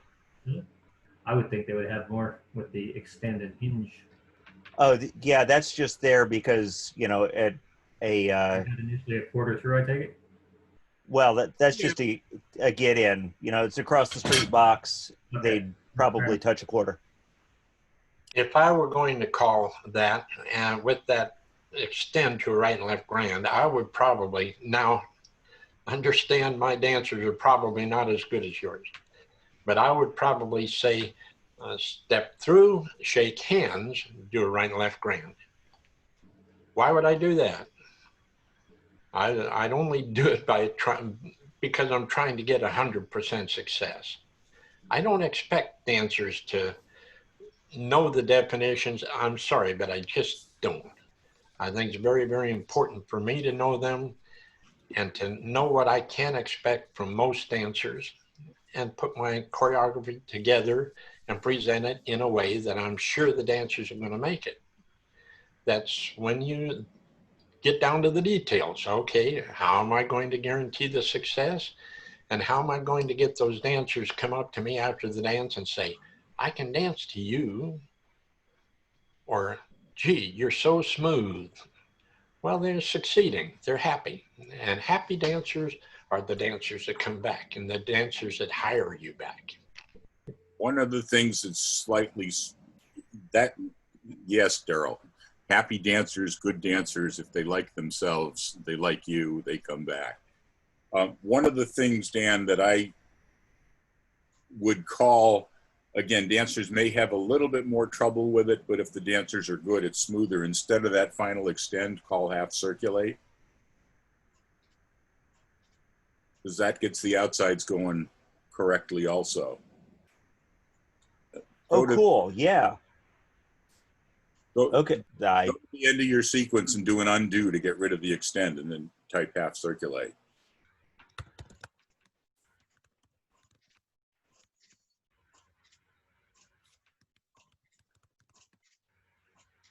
Yeah. And perfect. If you want better success, set it up so they can do an all 8 circulate once and a halfway more. That'll get them there. Which should work from a corner box rather than across the street box. Yeah, I think, right. Yeah, I'll have to work through it, but with the checkers, but yeah. And since we're freewheeling here, there's a nice get out that I like to a right and left grand from a 3/4 tag formation. Before you do that, Don, I was going to suggest that you could actually put a scoot back in before you do the centres trade instead of a hinge and centres trade. That might work better earlier on in the sequence. Oh, okay.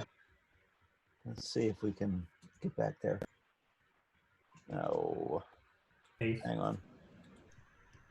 Even a half square through and a touch a quarter scoot back, you're still doing it from the same setup, yeah.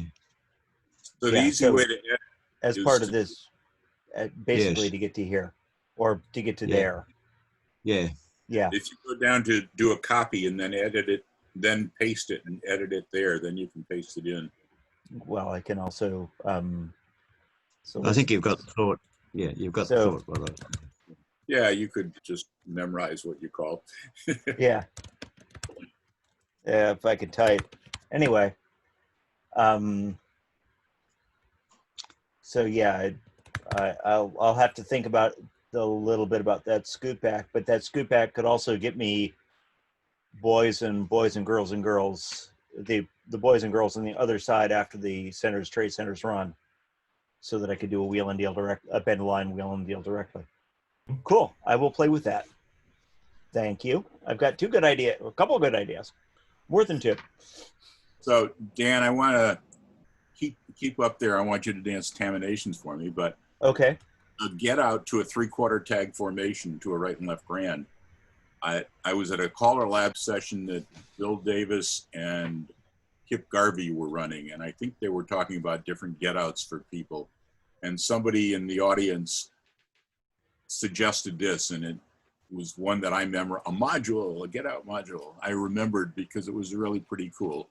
Do a head square through, and then a right and left through.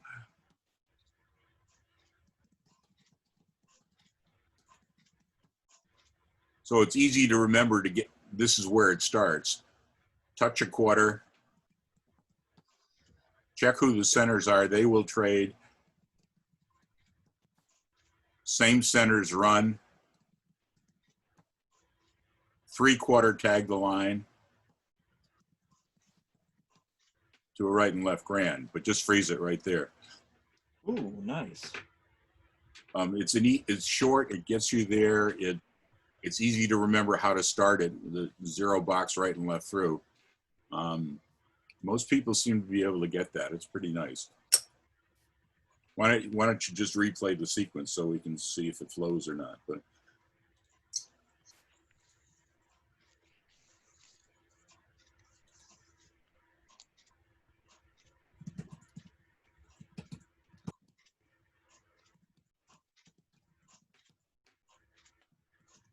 again, I don't remember who it was that suggested that or had it, but Type right and left grand, Dan. it was the thing I got out of that session, and it was, you know, I've used it a lot. It was easy to remember and different enough, etc. So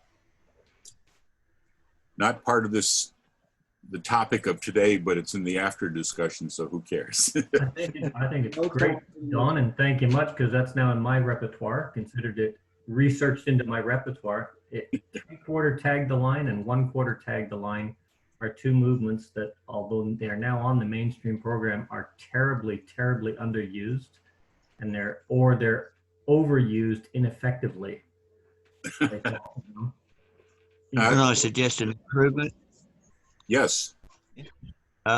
Instead of a right and left through into a touch a quarter, which I think is sort of, there's a question over that myself. Square through 3, but on the third hand. Touch a quarter.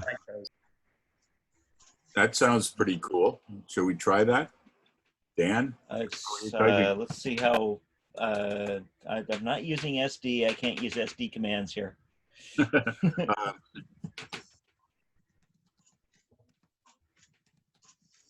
You won't be able to do it on the third hand, I don't think, contaminations. Really? I don't think so either. No. You do them in Beck Cedar's sequencer that comes with his Cedar's square. I know you can do it in SD, which is the one that we've integrated into SquareDeck. But if you do a square through, star through, slide through, touch a quarter, or stuff. Square through, but on the third hand.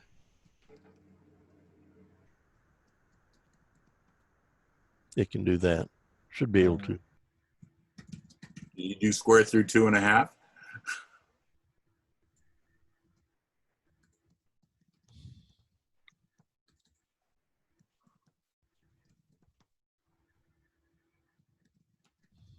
Yeah, it's telling me no animation for butt from that formation. So, Dan, try, just out of curiosity, try square through 2.5.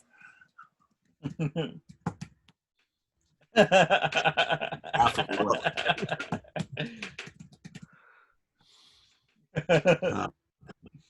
How about do half a square through 5? No, never. Never mind.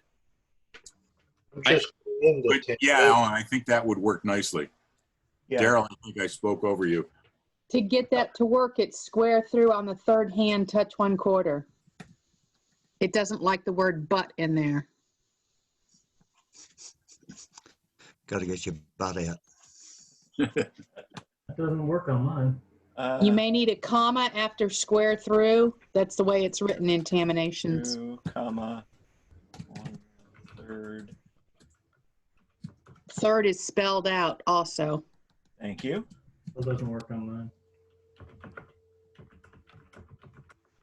You have to put in the touch 1/4 on the same line. It's telling me Didn't no work to animation for me square either. through. Really? Let me just see if this works. Okay, that works. Yeah, touch a quarter. But we were this. Comma. So let me take the comma out. Nope. Well, the dancers would do it. Try square through 3 to a wave.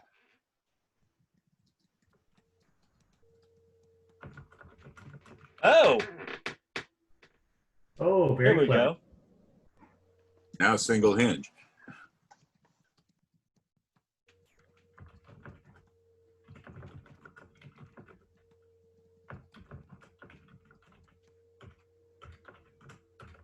We'll have to get Brad sitting in on these and running the dancers for us. Yeah. Cool. Yeah, well, that square through 3 to a wave, I believe, is either C1 or C2, isn't it? You know, that a lot of these things I write down and then think about equivalence on the fly. You know, that it's not so much like that previous sequence, the heads past the ocean extend. That's just a way to get into a corner, an across the street box. It's not like I'm ever going to call it exactly that way.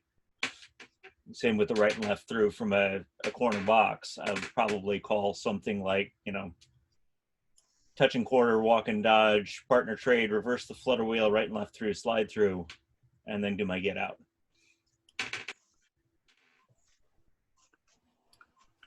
Yeah. So I like that square through 3 to a wave, because that'll save a lot of trouble writing things and checking. Yeah, yeah. I have learned something about the Tamination sequencer, and I'm also realizing, you know, I spent all that time putting the SD sequencer into Square Desk, and really what I need to do is just, and I was been trying to think about writing code to import Brad's animation stuff from Taminations, and really I just need to integrate Taminations in directly to Square Desk. So that'll be that direction next time I get a long airplane flight to do that kind of stuff on. Somebody suggested that are you saying goodbye, Daryl, or you just want to check that you still have 5 hands, 5 fingers? The wife is up. I need to go. But thank you for everything, guys. And I look forward to these. I really do. Well, thank you, Daryl. Later. Say hi to Yvonne for me. And thanks for your contributions. So I was wondering, who was it that somebody said square through 3 to a wave, and it's on one of the challenge lists. I was wondering what challenge list that was. I didn't remember that part. C1. C1? Oh, wow. Yeah, the animation says, the sequencer here says C1. Oh, so it does. So it does. But you also got to take into account, it says extend, I believe, is plus. I think that on the third hand concept is also in challenge. And here again, I don't know whether it's C1 or C2. But the thing is, I've got advanced dancers that dance challenge, and they call me out on this stuff when I use it, guys. They'll tell you, you're on our list, you're not on yours, you know, and you can't do that to the rest. They're just don't know what they're up to. But on the nth hand is basic. Do something, but on the nth hand is explained in the basic program as well. Oh, why, thank you, Mel. Yeah. What we should have is, but on the left hand. Yeah. No, I wasn't saying that to be facetious or anything, Keith. What I'm saying is there's a lot of that I've found when I've had advanced dancers and challenge dancers that have come down to dance in a basic or a mainstream hall, and they will do that. They'll query, oh, why are you calling this? This is advanced. And there's a gap between what's called at the basic program, once they get mainstream and they've got more movements, and they don't see it again until later on in the advanced program or in the challenge program. I've always wondered why that gap is there, and I know it's there's an awful lot of movements, but we don't use the programs. And that's probably why the dancing gets so weak into that intervention up until A2 when they start doing everything else. We're not being creative enough, and they're also, or using the list to the fullest extent, I guess. And they're also not seeing it, so it's basically our bad. Yeah, well, my favorite expression is the one I stole from one of Don's tapes, I think a Collar Lab probably about 40 years ago. The first movement on the program, you were asking, I think in a session, what's the first movement on the Plus program? And it was creating a discussion, and they looked it up, and you said, no, it's circle left. It's the first movement on every program. Use them all. That's going back a while ago. I was that wise back when. Don't remember. I like that variation that's on the basic list. It's on the other hand. So you usually use it after a promenade, like promenade or home. On the other hand, heads wheel around. So just because somebody, I forget who, had suggested the scoot back in the center's trade, and I realized that, oh yeah, that worked from a square through 4 or from a corner box formation. Here's that same get out I did earlier with that scoot back center's trade idea integrated into it. That was Alan Kerr that said that. Okay.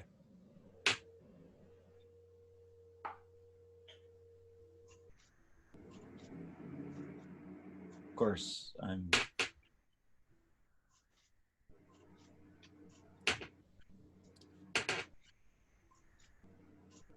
so yeah, the same comments about circular, or this doesn't do the center circulate once and a half thing. I'll have to play around with that a little bit, but anyway. Dan, you're always welcome to share your screen with SD if you want on Square Desk, but I've had more luck with understanding Tamination's language than SD language, and even though I've had more years trying to figure out SD, but yeah, I like Taminations because Taminations actually shows the flow, and I don't have the flow into the SD stuff yet. So yes. So yes, Steve. Yeah, Dan, on your across the street get out that you had originally. Yeah. Can you just set that up? I've been working on it, and I've got a suggestion. Awesome. Can you bring that up on Taminations? Yeah, so heads, whoops. I think it was head square through 2, touch a quarter, centers trade, centers run.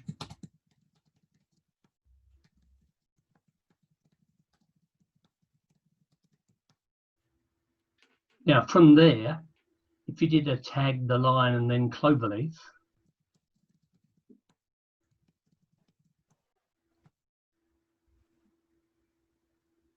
and then pass through, centers pass through and everybody pass through,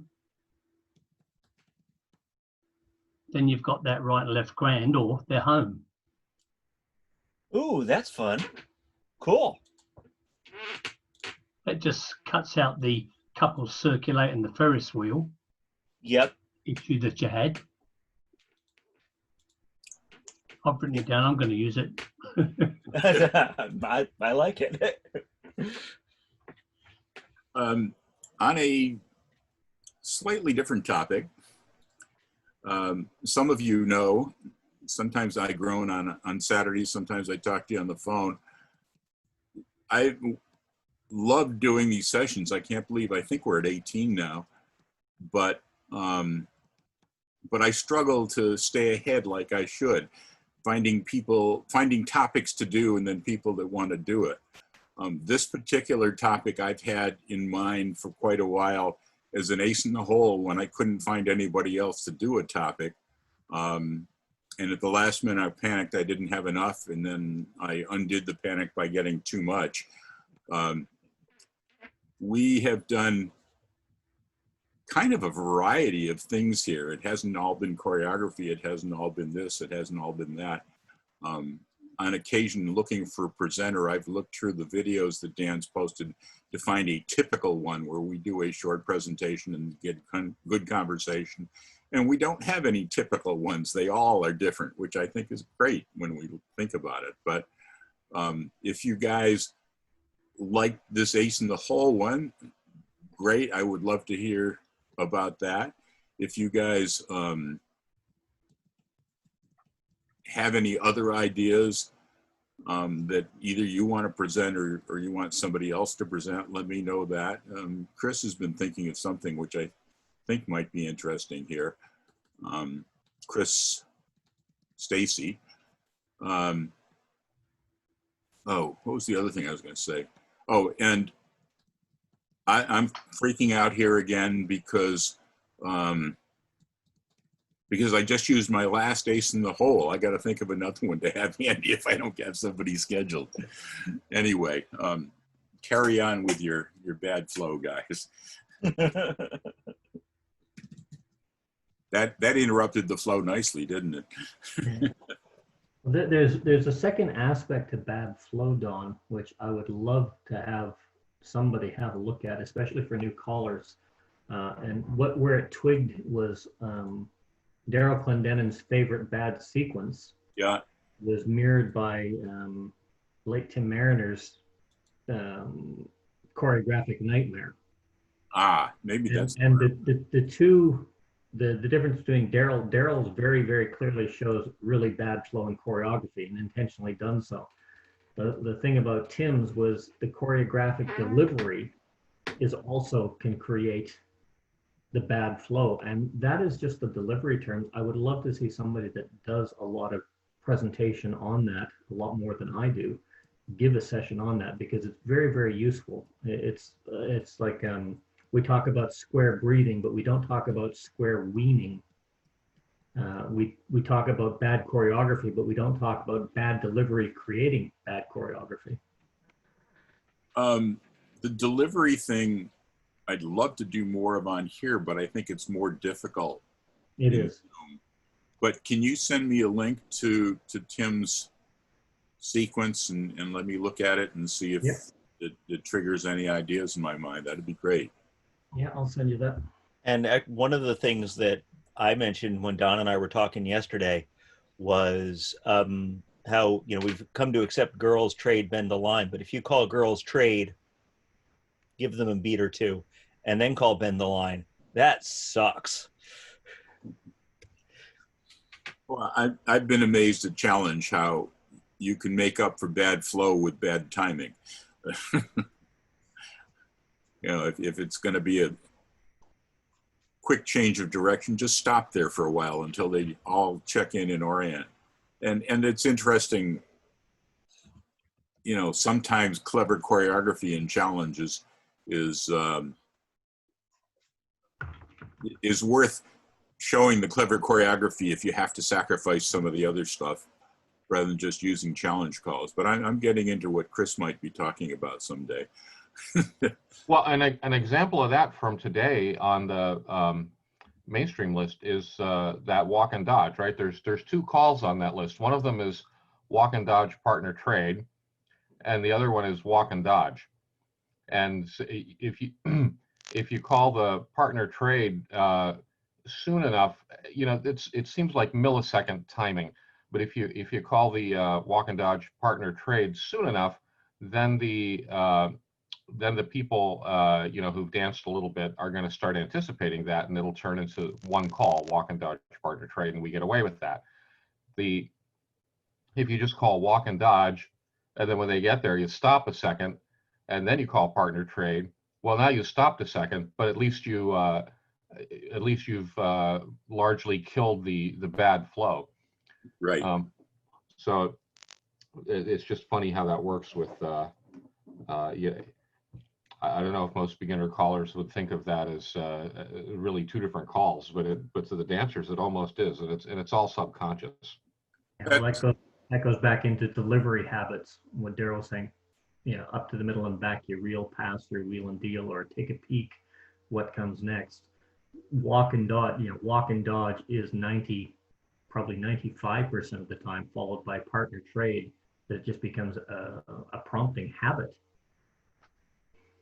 You know, interestingly, this is a bit of history, but way back when, I assume many of you have heard of Clark Baker.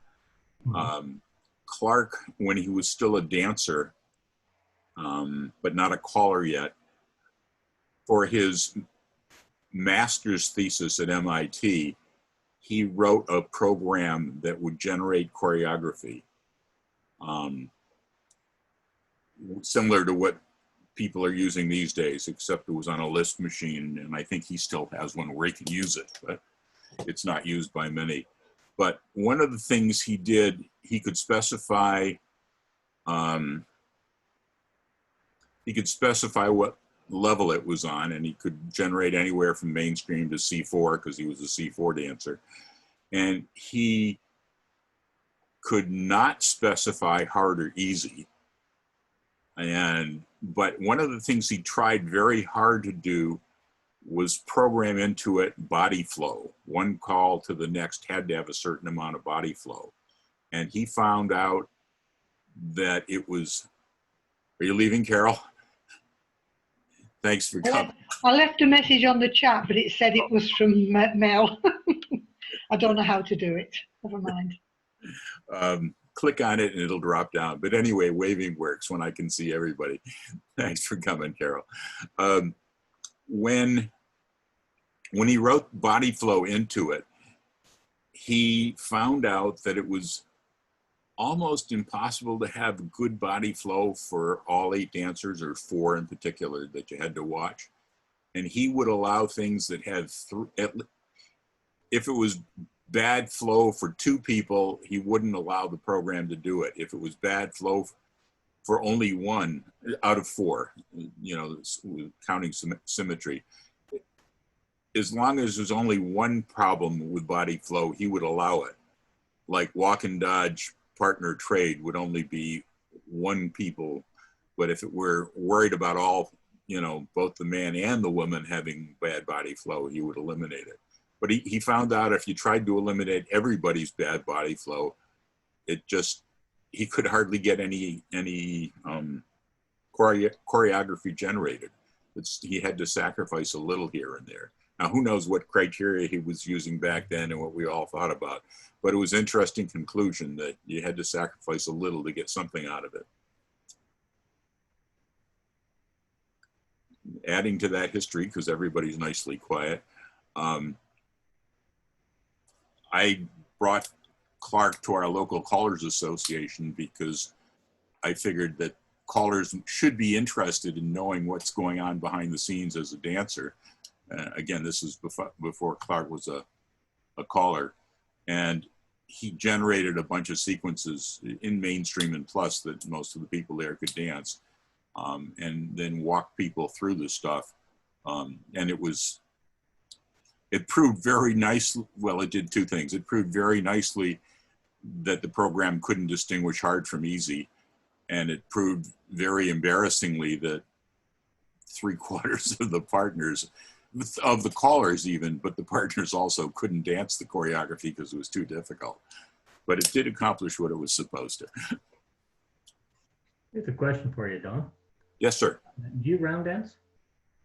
Very little. Any kind of dancing that requires footwork, my feet don't understand.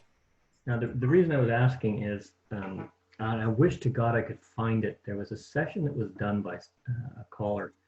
It was a round dance cure, and did an entire square dance, you know, very simple sequences, but using round dancing. And then he did exactly the same thing as square dancing.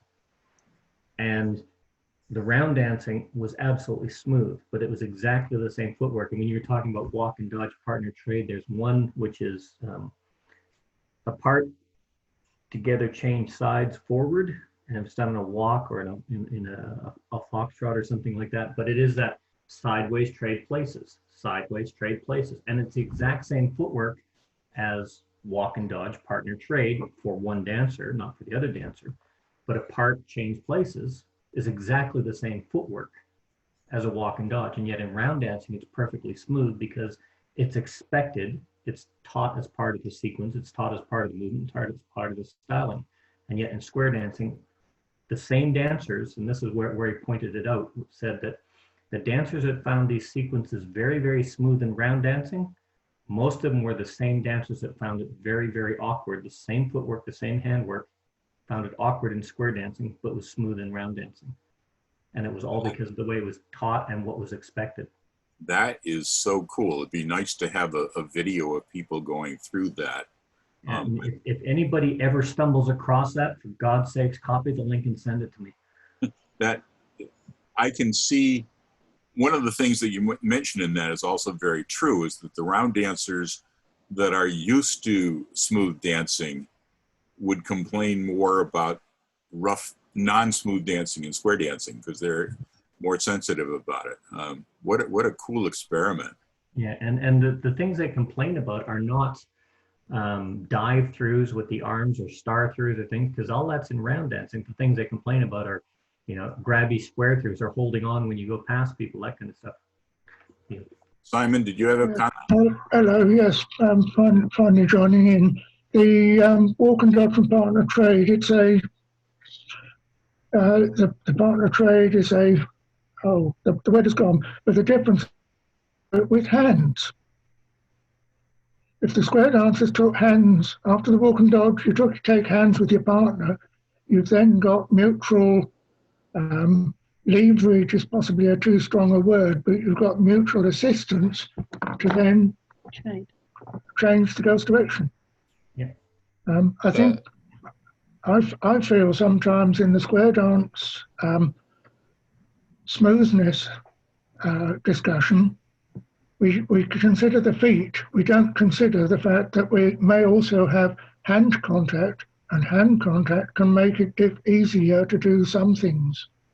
That's a really good example. I was when Mel was talking about the was that Mel talking about the round dance video that we wish we had? Yeah, that boy, I'd love to see that one. But the sort of a grosser, easier to not subtle at all example of that in most kinds of partner dancing is a move called sliding doors, where it's basically a half sachet. But the way it's really executed is not that you're static and then you're sliding towards each other. It's that you rock away just a little tiny bit to get a little bit of that leverage, and then you recover, on the actual slide there.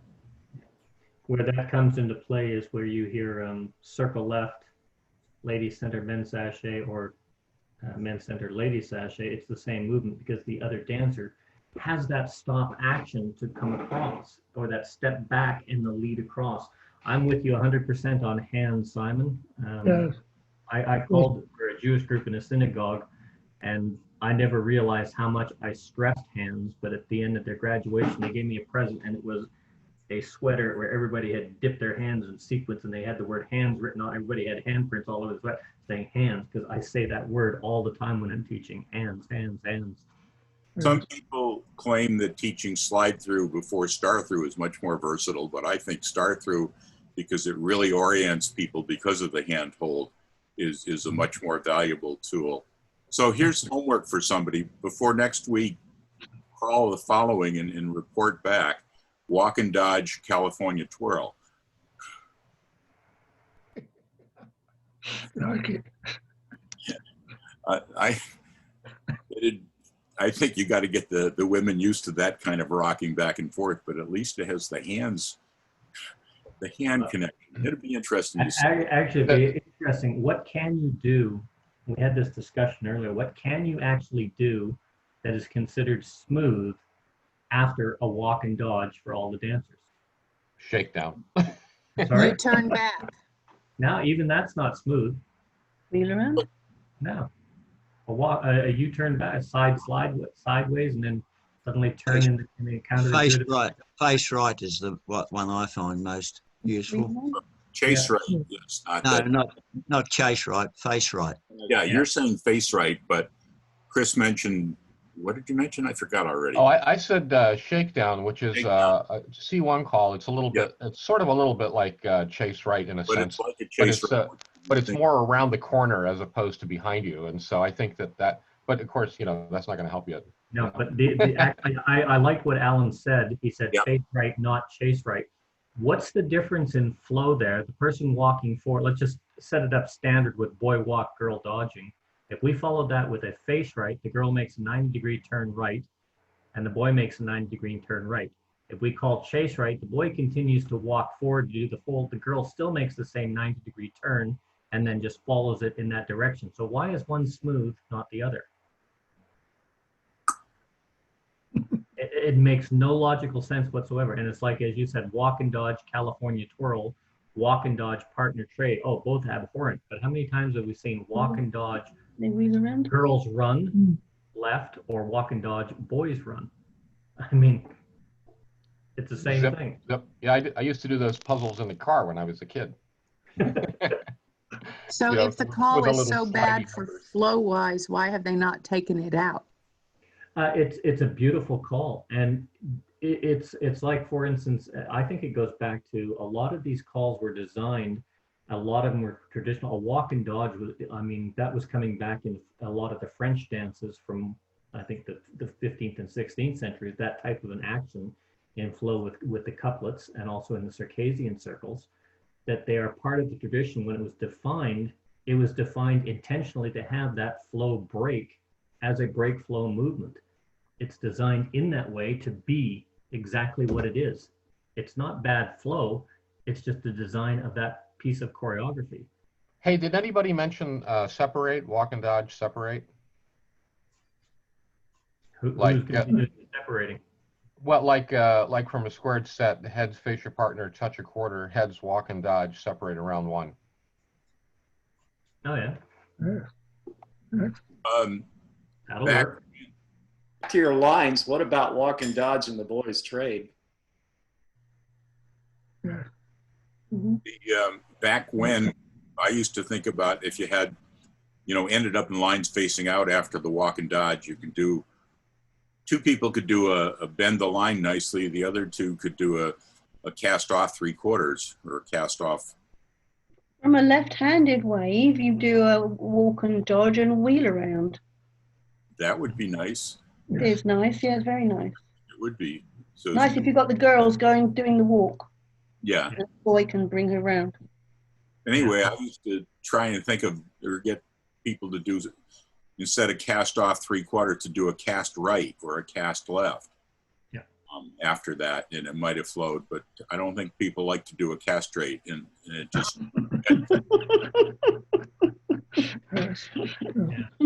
of the things that was actually, Susie, one of the things that we had. I think I know why that call you were working on didn't work out, Don. Could be the same. With the walk and dodge and the reverse wheel around, or the walk and dodge and the wheel around, depending on which way you're doing it, it's very similar to cast off. It's rare these days that you see people cast off, except for centers in cast off 3/4, where the outside dancer is actually a pivot rather than using where the hands are joined as the pivot point and working as a couple. And that's where a lot of things become uncomfortable, is just bad dancing habits that we've allowed to happen for so long to tighten that square up. Good. There's still new good stuff to be done. I like using walk and dodge in the sense of boys walk, girls dodge from a box, so that you get a column. Mm-hmm. It's a neat way into a column without changing the walk and dodge at all. Boy walk, girl dodge used to not get called when I started. Only like challenge dancers or challenge callers would use that. And I never heard anybody at mainstream or basic do it. And then about, I don't know, maybe 15 or so years ago, seems like all of a sudden everybody was calling that. And when I quit calling, or stopped frequently calling 23 years ago, it hadn't been called. So you're right with the guess of 15 years ago. And yet it's very nice, and everybody seems to accept it and work with it now. It's interesting, because when I learned walk and dodge as a new dancer, we started learning it from facing lines. Directed dancer walk, the other dancer dodge into the empty spot, into the wave.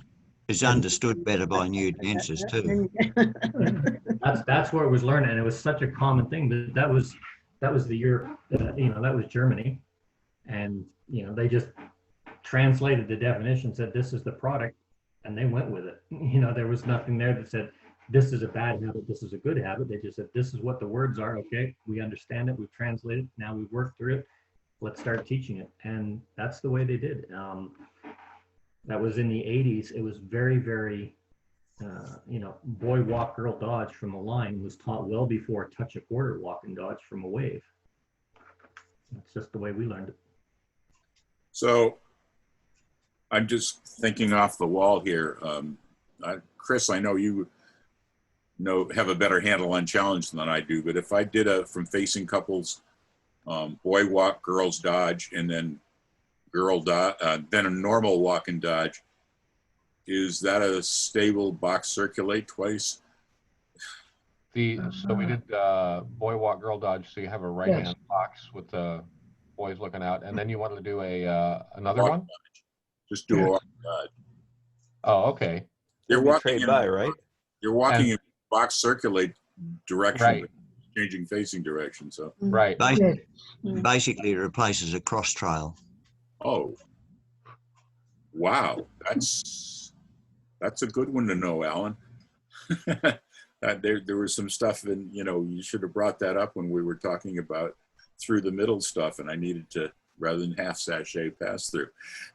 That would have been I'd be interested to know how people are using the quarter tag now it's in the mainstream program, because I find it very hard to set up so that they achieve it easily. But the only one I've been able to find from a two-face line is to have the centers run and then quarter tag so that the ends have got time to move in and make the wave. But I don't know whether anybody else has got a better idea than that. Yeah. Well, I've called for many years at levels where it was perfectly legal at any time to call one quarter tag, and it's never been a popular thing to do. I can't even think of anybody ever calling it. I'm talking about what you did.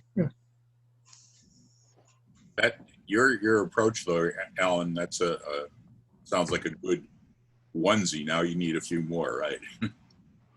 Yes. Yeah, that's a nice combination. I just wish they would bring back cross trail through. We need that a lot more than one quarter tag. No, it's had too many arguments with it. Simon, did you have something you were going to say? Or Susie? No. No, okay. Susie was talking about quarter tags. When we were introducing it to them, we've effectively had the centers of the two-face line of a two-face line do a hinge. And I think I'll try and follow it immediately with the centers of the wave, centers of the resultant wave, then trading with each other so they've got something to do. That's actually pretty good. It's the centers hinge, very centers trade in that wave swing through while the others face in, and now you're. Yes, I was calling it as quarter tags, centers of the wave trade, whilst the others woke up and adjusted. But what I have used is if you're doing diamonds, why you've got the wave, and while you're having the wave do something, have the others face in. Yeah. What I have used is the centers run. This is from the two-face line. Centers run, quarter tag, scoot back, so that you get the quarter tag scoot back. Yeah. Hey, I have a question for everybody. There's speaking of tag-related things and things that people didn't used to call. There's a combination that people call a lot, again, and it seems like the last 15 years or so, maybe even a little longer, where they'll call half tag and scoot back. And for many years, that was all one smooth call that was defined a little bit differently. We called it tag back to an ocean wave. But but now when people call that, it seems to me like the dancers always interpret it no matter what timing is given. And by the way, I don't like to call this combination because of this, but no matter what delivery the caller uses, when the guy says half tag scoot back, dancers will go to the half tag formation, stop, and then do the scoot back. And sometimes they'll even go ugh, audibly when they do that, as an affectation. And, but I think what that combination was trying to accomplish was more like the call tag back to a wave, which, depending on how you defined it, really it was more something like do a 3/4 tag and finish a scoot back. But in any event, it's the smooth action that I assume people want. And I'm wondering if anybody ever gets it, because whenever I go to festivals or other dances or whatever, people call that all the time, and invariably I see them doing this, the dancers interpret it in the most horrible way possible. Chris, this is since we're way off topic anyway, but back when I had Don's Puns and Lee Kopman wrote Also, I learned a very interesting lesson. I'm not totally sure what the lesson was, but it parallels what you're talking about. For the rest of you, I had a group called Don's Puns, met once a month with totally experimental calls. We'd check this out, we'd check that out. They were typically baseline A1, but I could call anything I wanted as long as I could get them through it. And we went for 18 years. It was a fun group. And if you don't know, well, they didn't know ASO because it was brand new. They didn't know split counter rotate because it was the level above them. I can't remember what. But I taught split counter rotate. And then I usually set it up with a single hinge beforehand. And then for 2 or 3 tips, I called only single hinge split counter rotate. So they would dance it as a single call. I called it together just regularly so they would listen.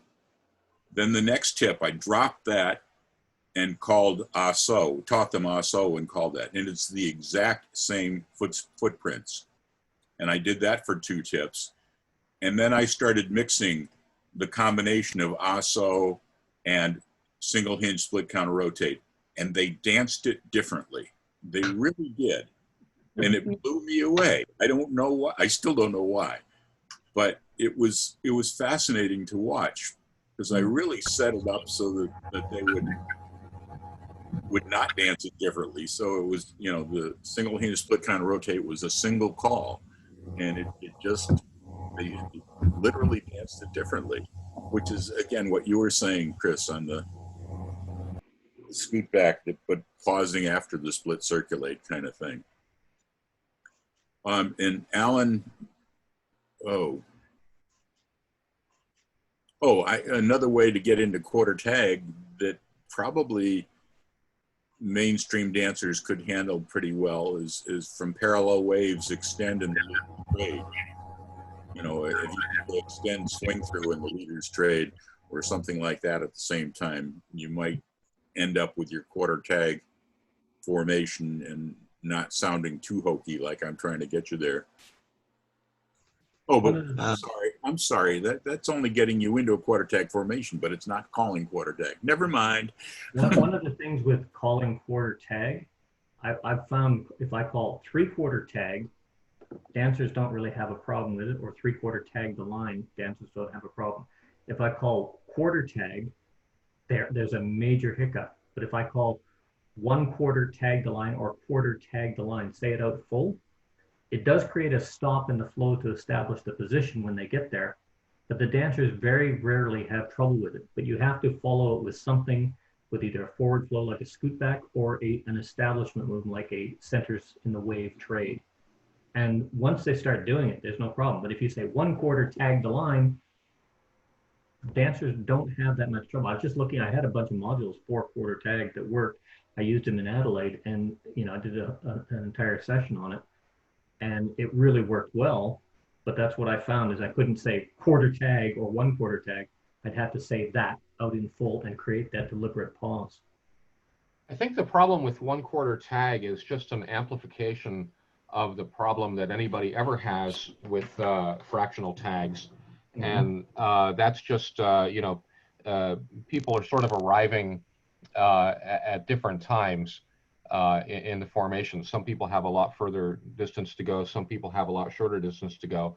A quarter tag is sort of a degenerate case where everything just happens instantly, and it's only a couple of people that are really going anywhere, and they're not even really going anywhere. So if you put something if you put something after it, like quarter tag, swing through, or what have you, it gives them a mental break that they can, oh, I see, yeah, it's a quarter tag, or they're doing a swing through there, and everybody kind of settles, that second and a half, their brains kind of settle into what's going on. Or if you set it up with, the centers cross run and everybody do a quarter tag or whatever, it gives them time, it gives them a little breathing, maybe a little breathing space, because of those centers are vacating the spot and the other people get to come in. And so, I mean, it's all really just due to the fact that it's a call that just goes by too quick.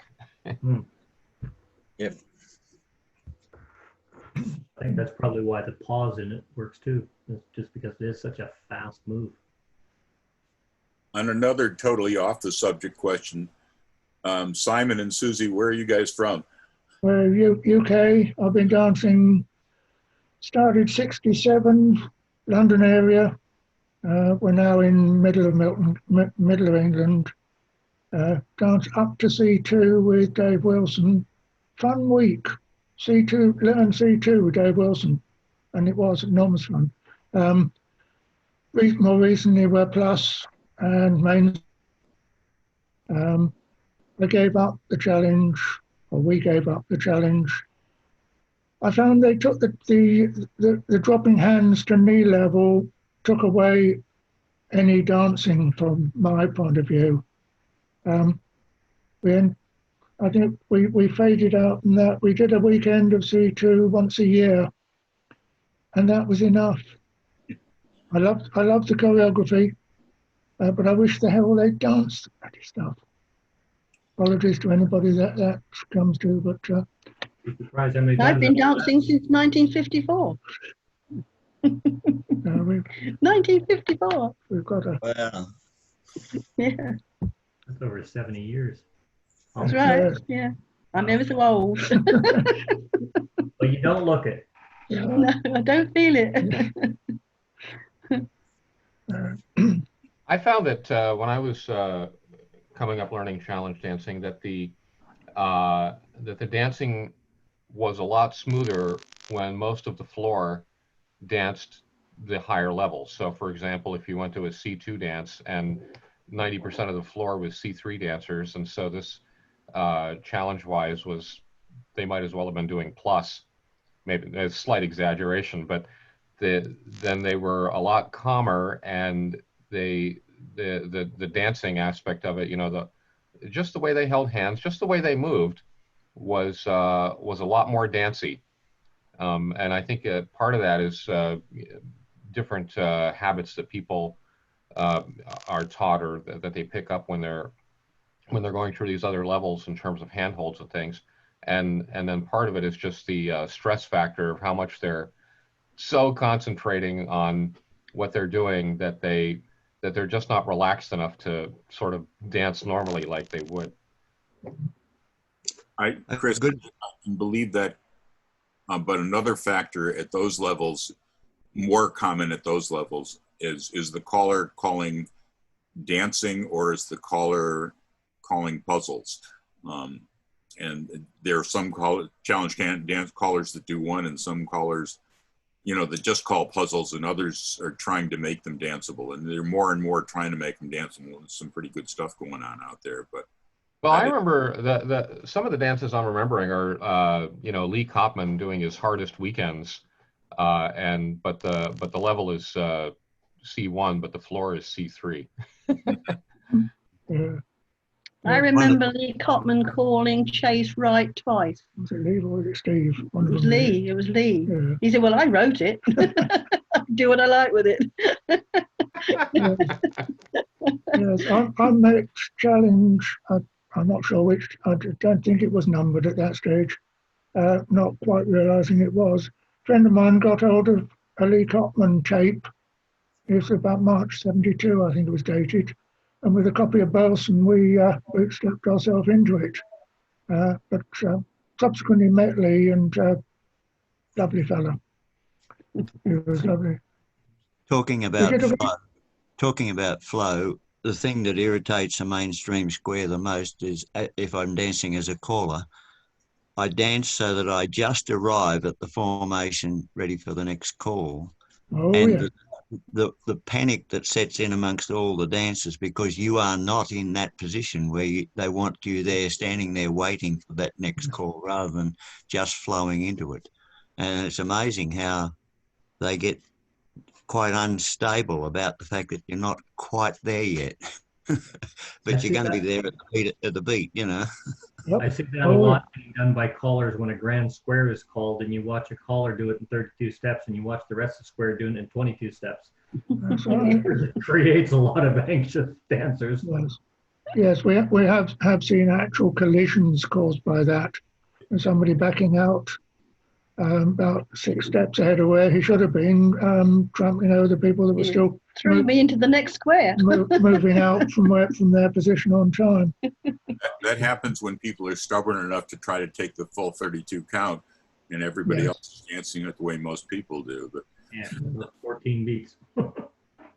I don't know if you remember, but a year and a quarter ago, I think I wrote in Square Dance Callers thing that there's a new experimental call going around. It was an April 1st comment that there's a new call going around. It's called Grand Prix.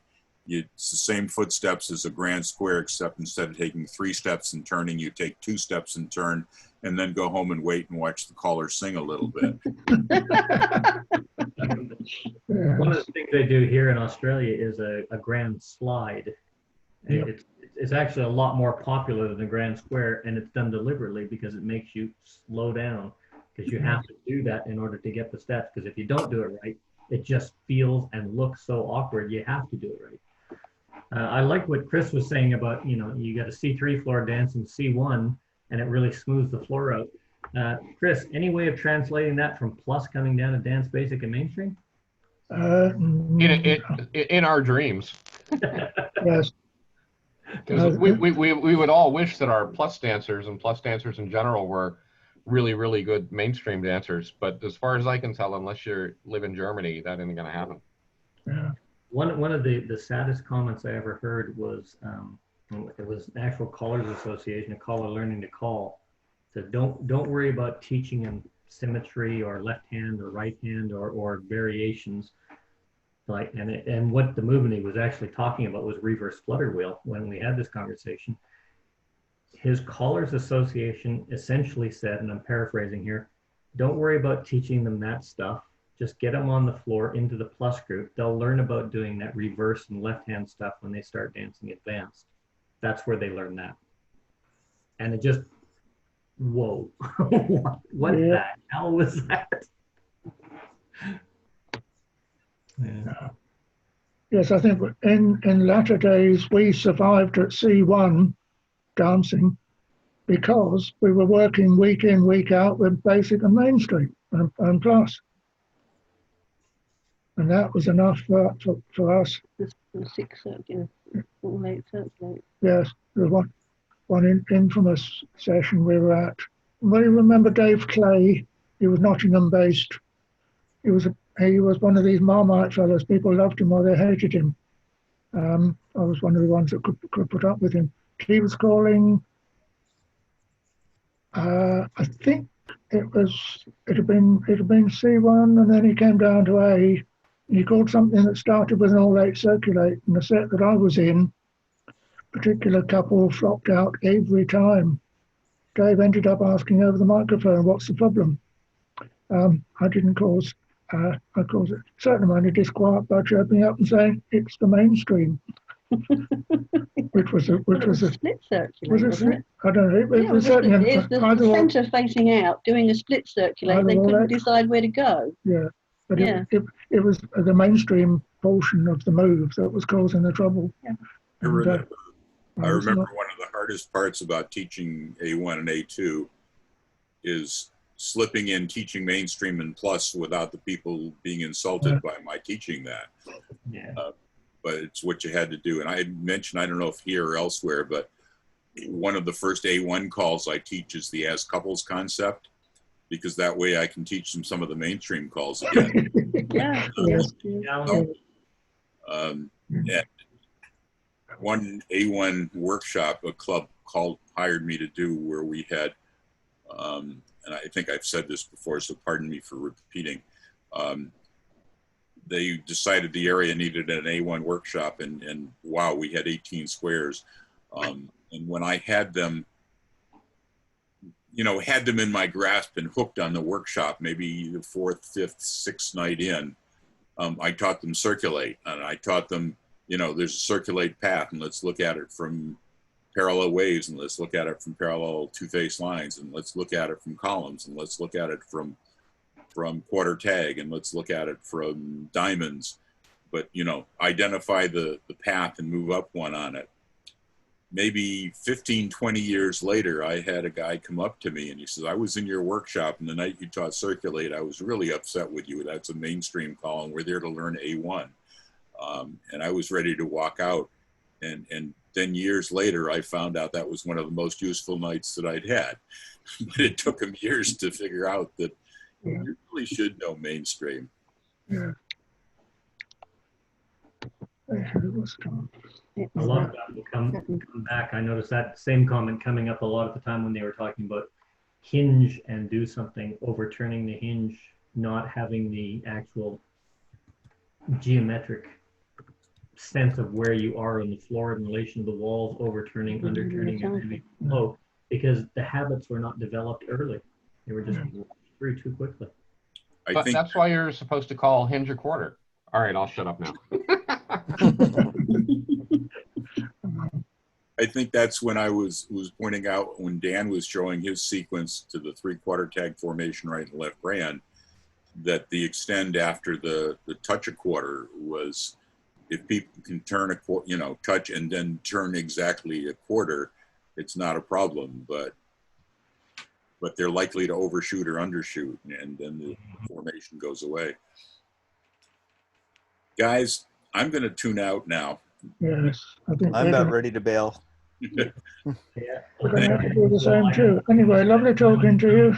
Thank you for having us. Thank you very much. Thank you for all your work. Yeah. All right. Thanks again, Dan, and everybody else for participating and joining. And once again, a fun session. Catch you all next week. Yeah. Yeah. Bye. Bye.